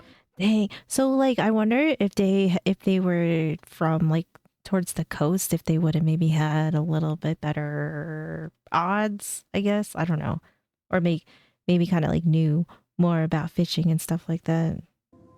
On top of that, one of the few sources of food that was available to them, which were the turtles, were considered taboo to eat in Madagascar. But despite this, any reservations about eating them didn't last long as hunger crept in and they began to starve. The good news, if there was any in their situation, is that turtles didn't have to make up the bulk of their diet, and neither did fish. Although evidence suggests that the Malagasy became skilled fishermen while on the island, they mostly lived on the seabirds since they were the most plentiful food source available. Unfortunately, even though food, water, and shelter were addressed early on, and the Malagasy adapted where they needed to, their population was dwindling. It's not clear whether this was sickness or malnutrition, but either way, people began to pass away. Not long after the crew left the island as well, the Malagasy created a large raft with what was left of the wood. When it was complete, 18 of them climbed aboard and paddled away from the island, hoping to reach anywhere else to bring back help to save the rest of them.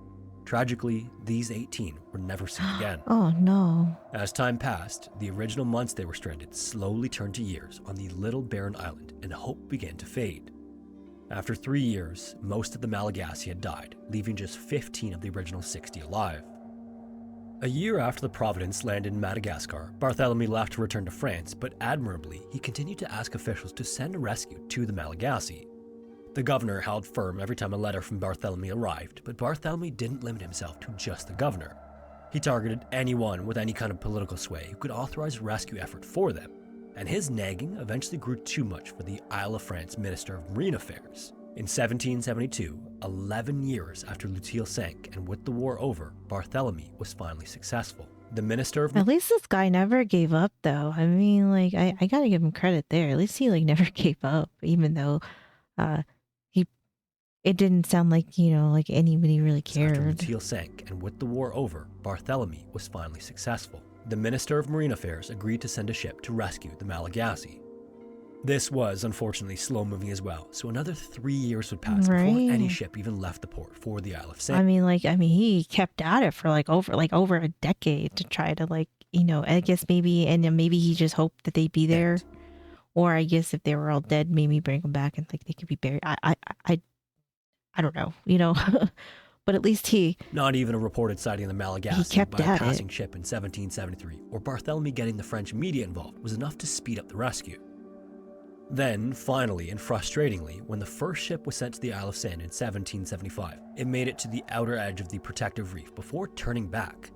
Then after that, it would be another year before a second attempt was made. Peace of mind. That ship took a different route and got as close to the island as the reef would allow, and then anchored in place. The crew dropped a rowboat into the water, and 2 of them hopped in and began rowing toward the island. A storm had begun to blow in shortly before the rowboat departed from the ship, and as if anyone needed any more proof how dangerous the reef was, the rowboat was tossed into the reef by the whitecaps and shattered into pieces, tossing the 2 sailors into the ocean.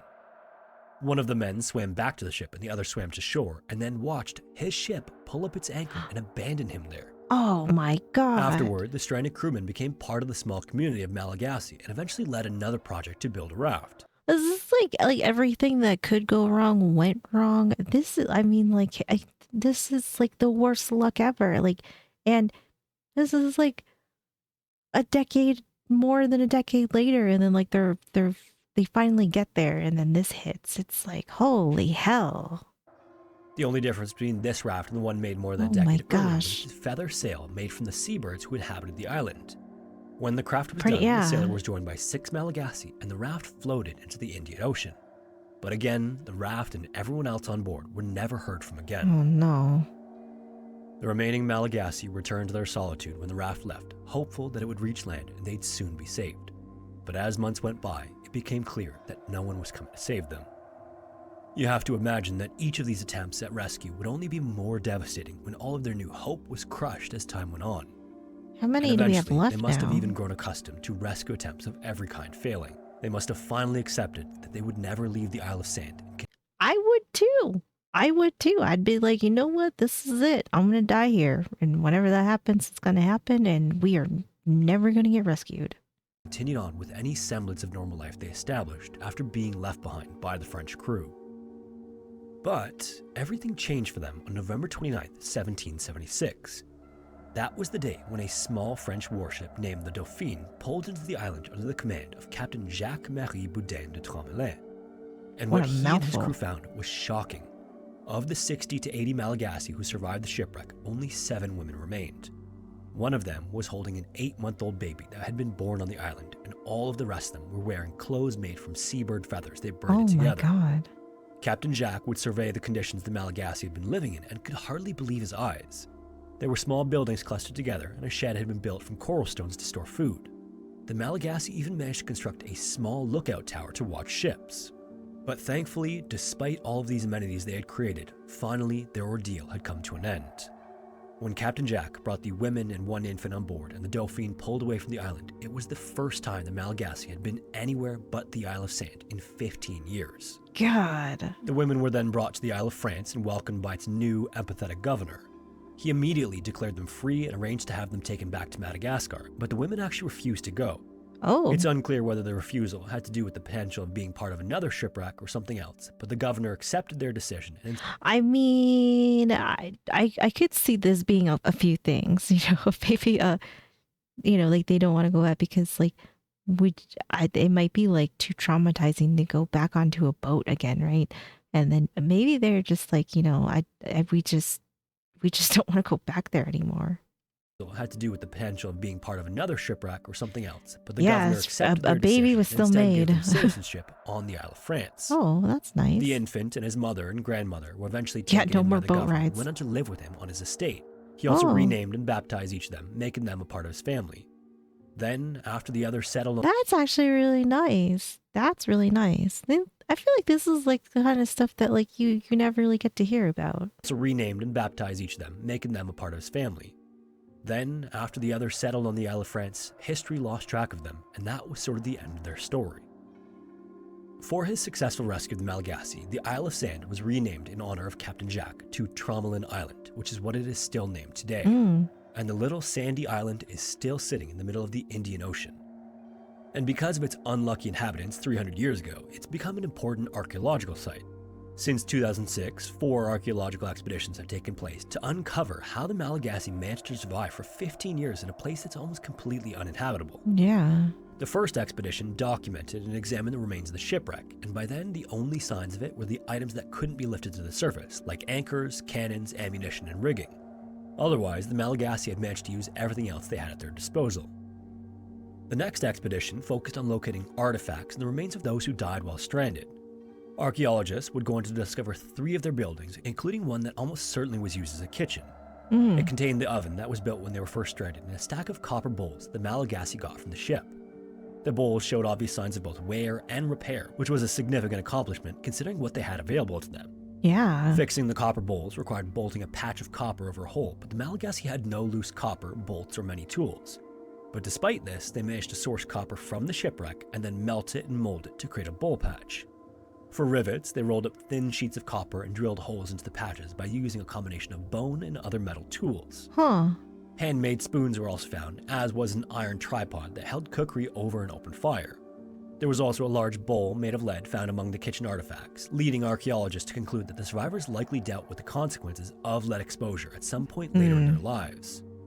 Then, along with the This could maybe explain why so many people died initially, like in the beginning. consequences of lead exposure at some point later in their lives.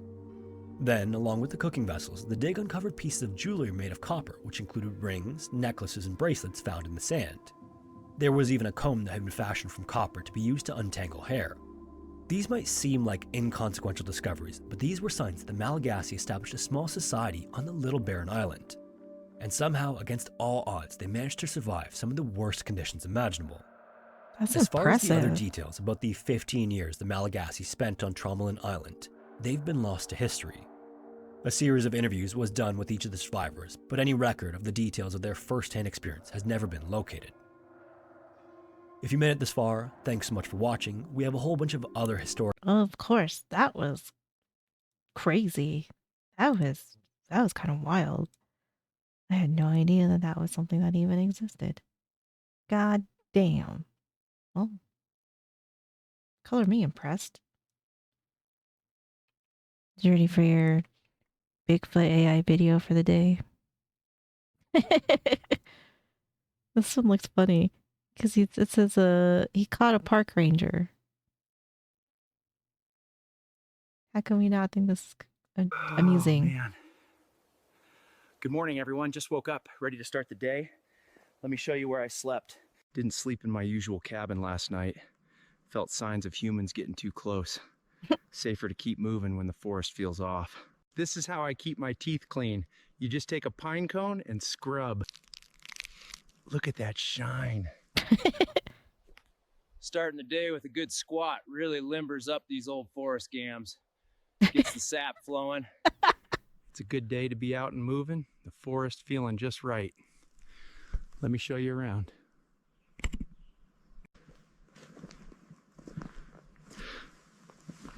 Mornings like this are my favorite time to explore. Thinking about skunk for breakfast. Oh. You know, they've got that nice crunch and a little bit of a zesty aftertaste. Zesty Getting sprayed by aftertaste. one of these is a nightmare. Not looking to repeat that experience.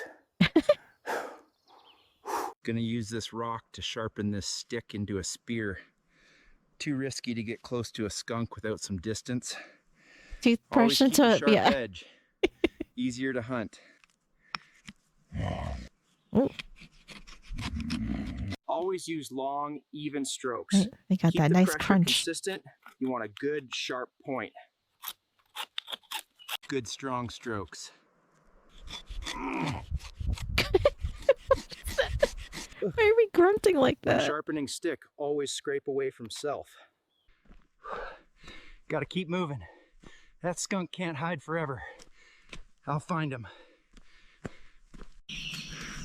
I found the skunk nearby. Oh? I'm waiting for the right moment. The skunk! He sprayed me! I didn't even get close.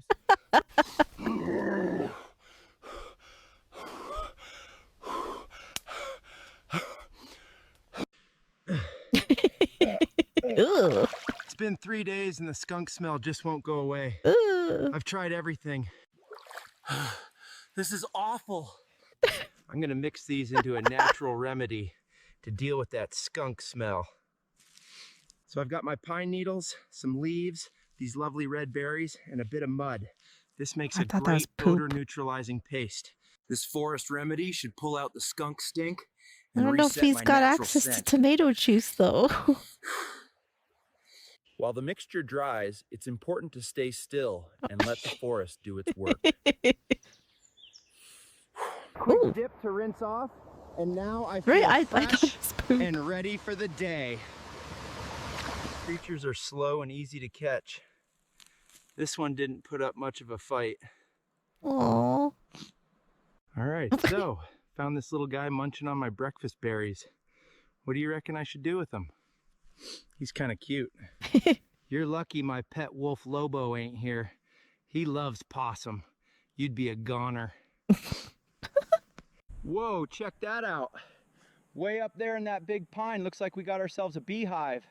Fresh honey, here I come. Fresh honey, here I come. Always check for loose bark. Good grip. Hey, that's a cute possum. Can already hear the bees. All right, folks, when you're after that sweet wild honey, always approach the hive calmly from downwind. Bees are less likely to get agitated that way.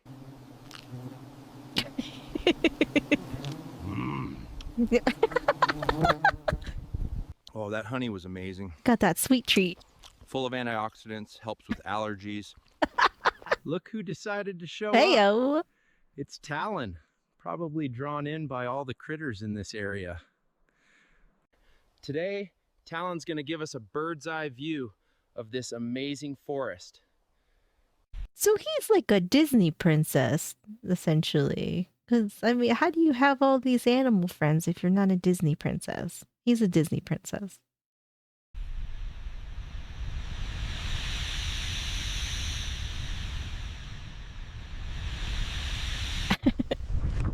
Oh? Are you going to catch Talon something? here caught a couple of rabbits for me this morning. Pretty good hunter, this one. All right, so the first step to making fire with a bow drill, get your hearth board ready. You see that little notch? That's where the magic's gonna happen. The magic's gonna happen.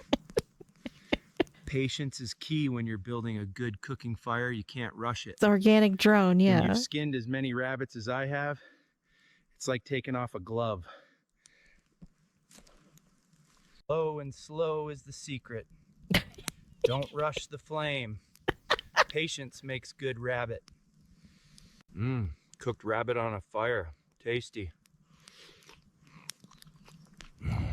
All right, feeling good. Got some rest, had a good meal. Time to head back to the cabin. Well, hold on, I think someone might have been through here recently. I think a human just came through here. Look at this footprint. I'm really worried. Oh no. This kind of activity screams human. I thought building my cabin out here would be remote enough to avoid all this. This area isn't safe right now. Lobo, get lost. Pupper. Go, boy. There's definitely someone there. And from the look of the uniform. There's definitely someone there. Oh god. There's definitely someone there. And from the look of the uniform, it's a ranger. It's a nice cabin. This is a huge issue. I'm gonna circle around and come up with a plan. This call should draw the ranger away from the cabin. Deeper into the forest, he'll be easier to deal with.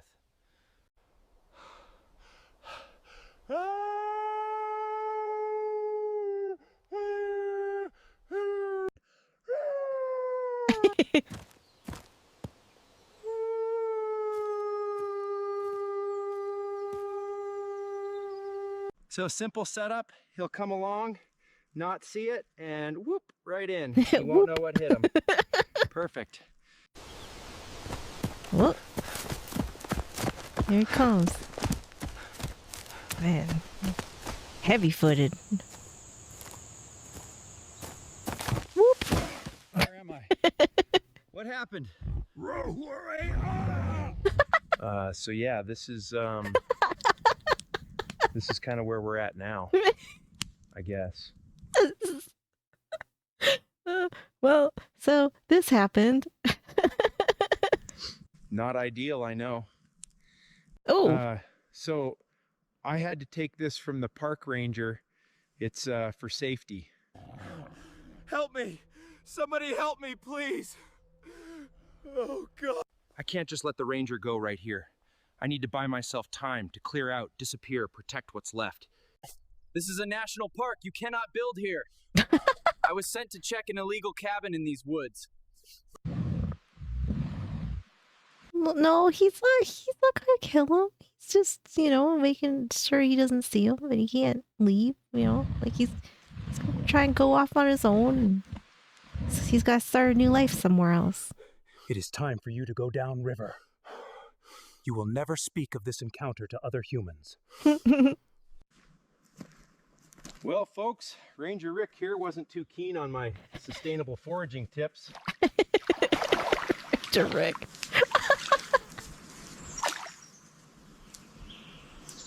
Well, thanks for coming. Fine. There is a 100-foot waterfall drop just upriver. Probably nothing to worry about. Okay, I'll see you on the next one.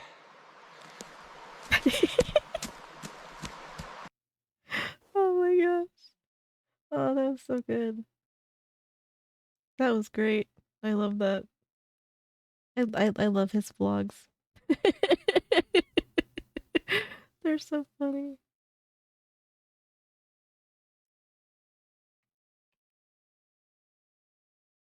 Right, he'll be fine. Just walk it off. No big deal. Just walk it off. Just walk it off. All right, we'll watch some of these. This is funny farm animals. We'll watch a few of these, and then I'm gonna hop off.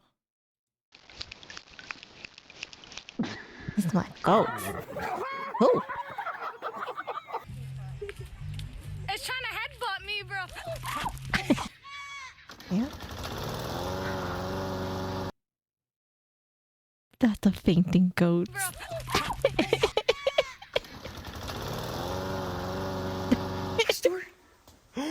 Yes! Aww. The more you fuck around, the more you're gonna find out. Yep. Oh. Oh, look, it's so cute.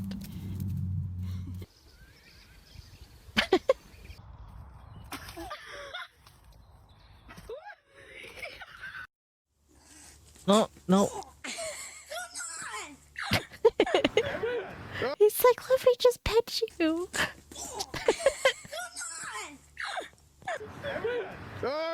Oh.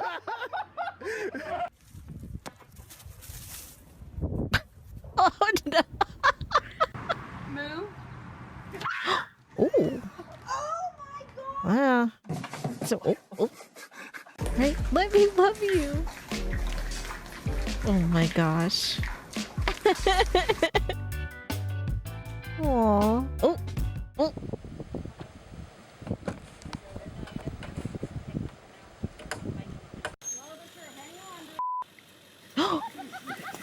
Oh God.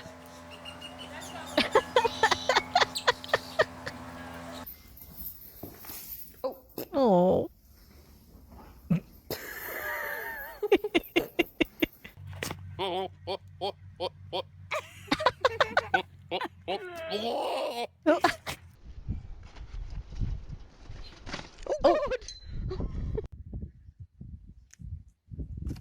Oh God. Oh no. What the? Oh my god. Oh, cutie. Oh. Yeah? Oh, uh-oh. They were out. Oh.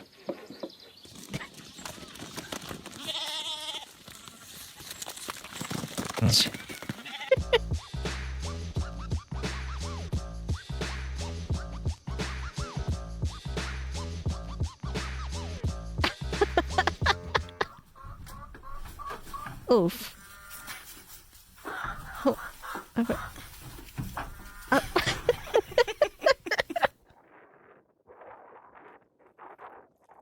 Oh, it's cold. I got him.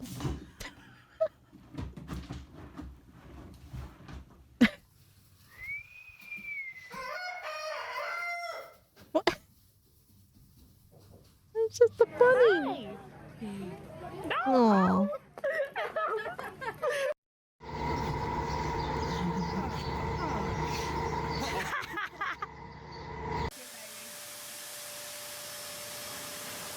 Have a good one, Brad.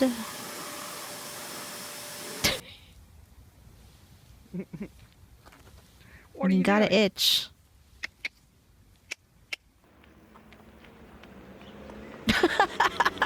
What the fuck? I'm Jason Kinsey, and this is life. Good night, Brad. Oh, got him. Moo.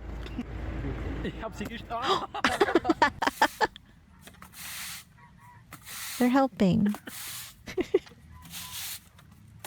Oh. Right, totally normal. Oh.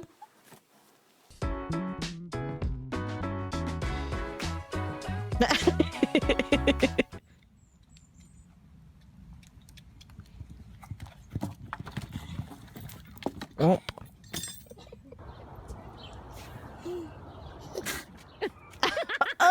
Oh. Oh.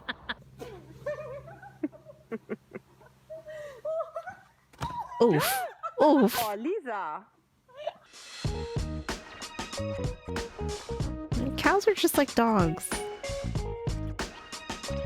They just want to play. They're gonna spit at each. Oh. Oh.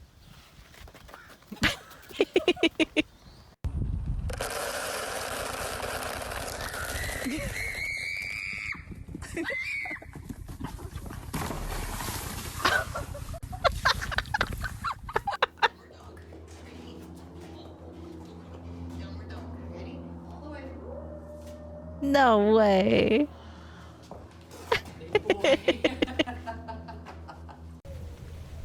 Oh. It's one of those murder geese.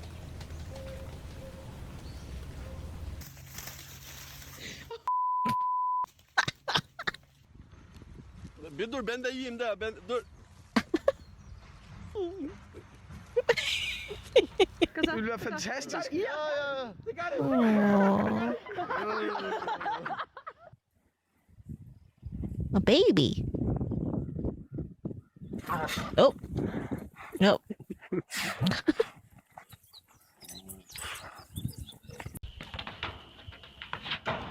Oh, God.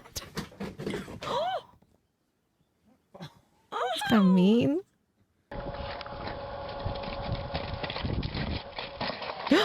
Oh my God. I think instead of a puppy, I want a pet goat. Like a second ago. Y'all massage my back. Okay, well, let me put my head on because y'all step on my head. It doesn't feel too good on my head. Well, they love him. Okay. You know, I don't know if she finds that very sexy. Not sure. Ooh, wow.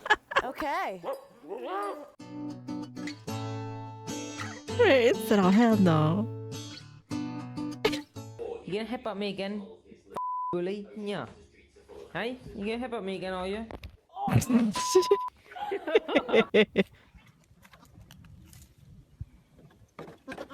my god.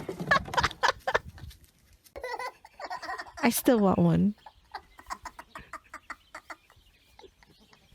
But we're just gonna end on a cute note, you know?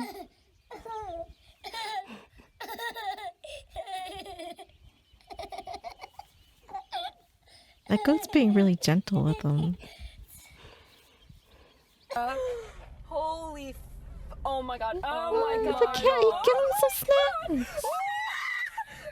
He want, give him the snacks. Why are you screaming? Give him the snacks.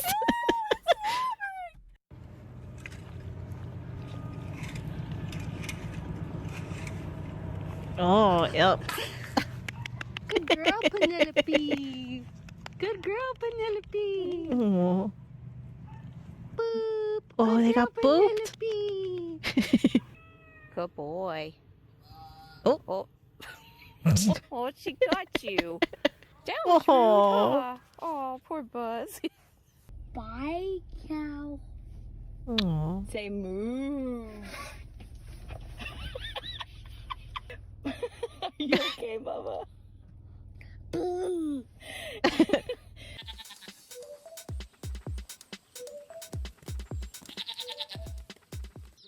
Parkour.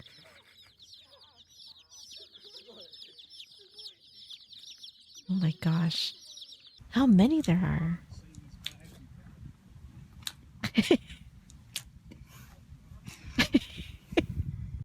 Guess what day Mm-mm. it is? Well, yeah. Mm-mm. Oh, they're scared of the butterfly. Ducks are so cute. They're so funny. I feel like ducks are kind of goofy.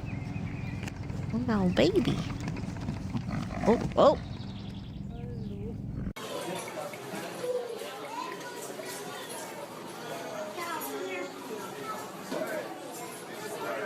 What?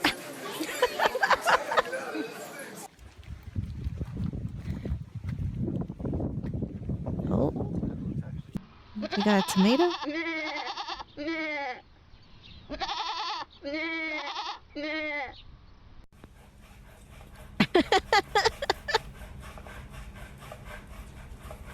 That's a cute pig. Oh. Uh-oh, Samson, get back up. Oh. Oh. Uh-oh.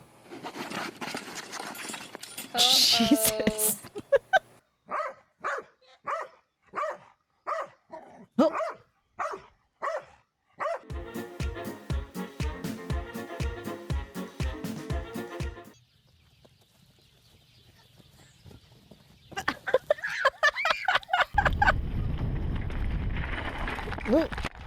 Oh, Mann! Scheißvieh!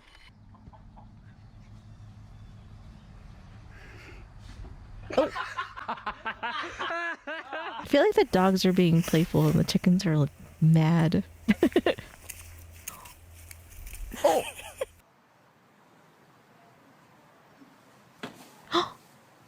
That's God.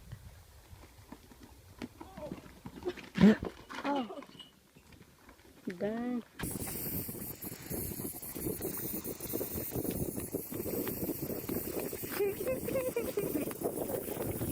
You're serious. Oh. Yep. Yep. Bro's trying to get some.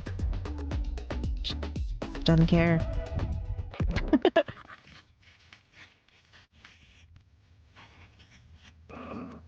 Look at them playing. That's funny.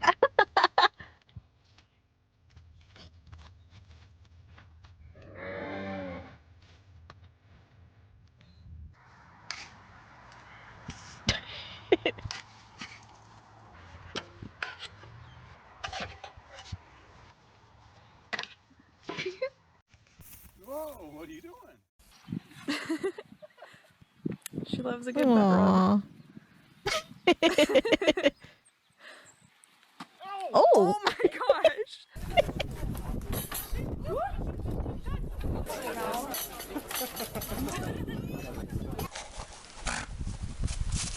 Oh, whoa. New legs. Oh boy. Oh. Oh. Oh. Oh.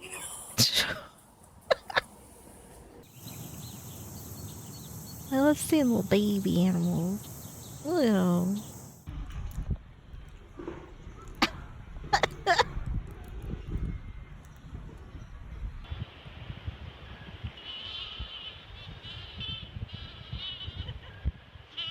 Alright, Papa, you dropped me. She's acting like, and I'll do it again.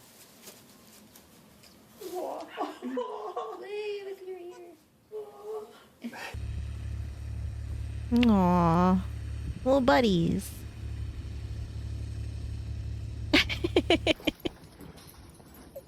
Oh, little baby pig. Ooh. Cows are so funny.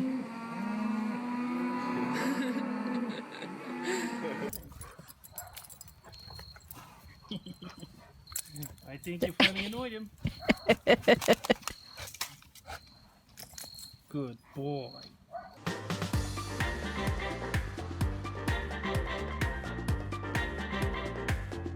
Oh my god, this, you know this dog is just fucking with them. Oh my gosh. Uh-oh. Where are you doing? Escaping lambs. Oh, Cuthbert, Gilbert. The lambs are out. Chickens are out. Cuthbert, Oh my god, how much Cocky is... Campbell's and there's Bo. I'm surrounded by lambs at the moment. It's like all chaos coming out. Oh, oh. Right, there are just so many. Oh, oh.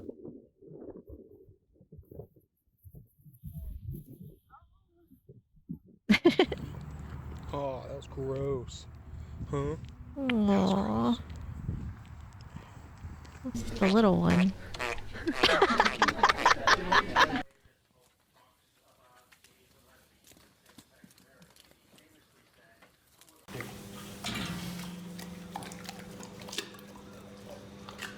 Piggy.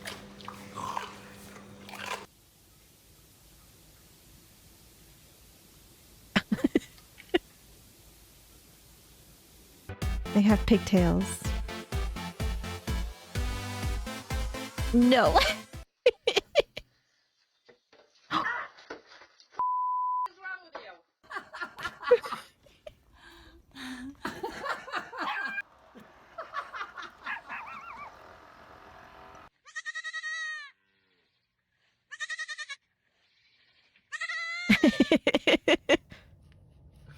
Aww.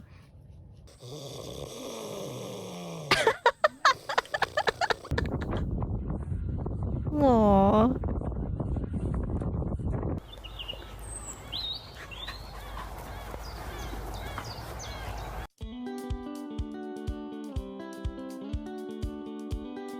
It's like a dog.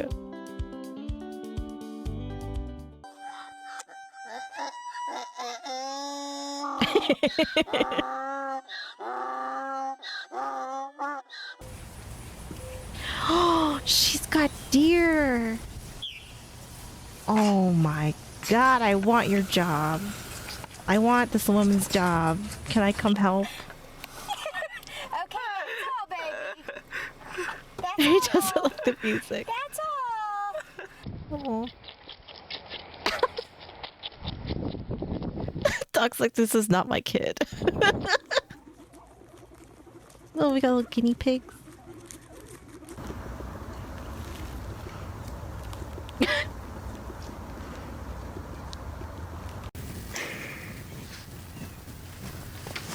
I wish I could feed the pigs that are, or the deer that are at Fox's parents' house, but they never get close to them.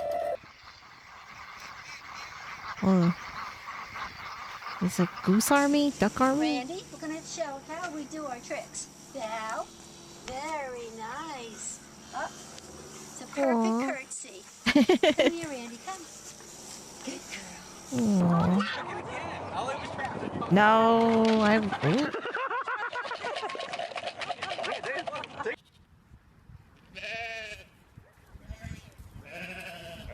Everyone's a critic, yeah.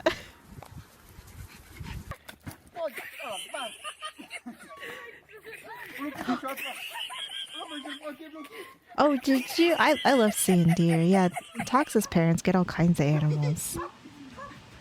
Oh no. We did get to see some deer when we went. Have a good night, GB.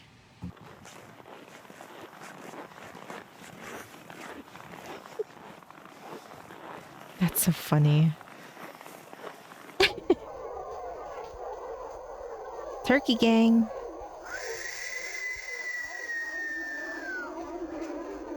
Oh my goodness.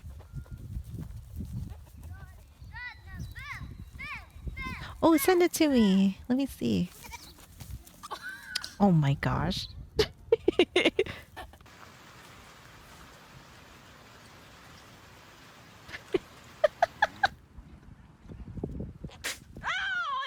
Yep. Yep. Oh, that was massive. Gotta get close, kid.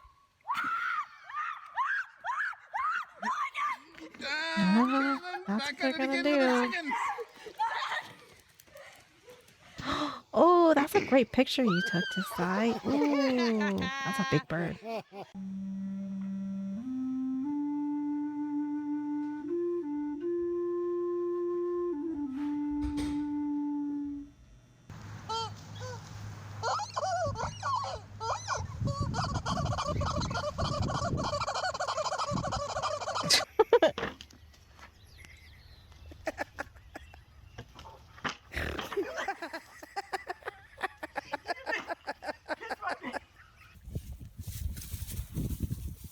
Tried the horse with jamming.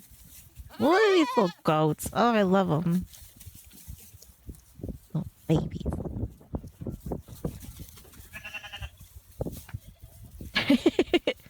Jess, get pet.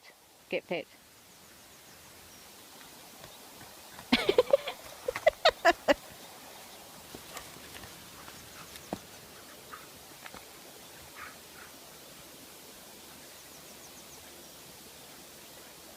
Oh my gosh, that's funny.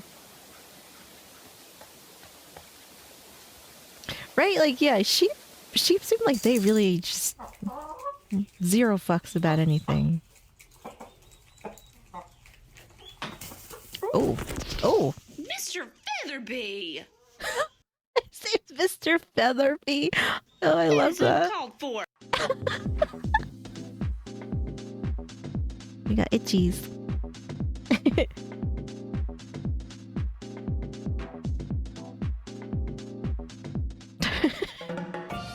Well, that was cute. I love that. And we ended right on time.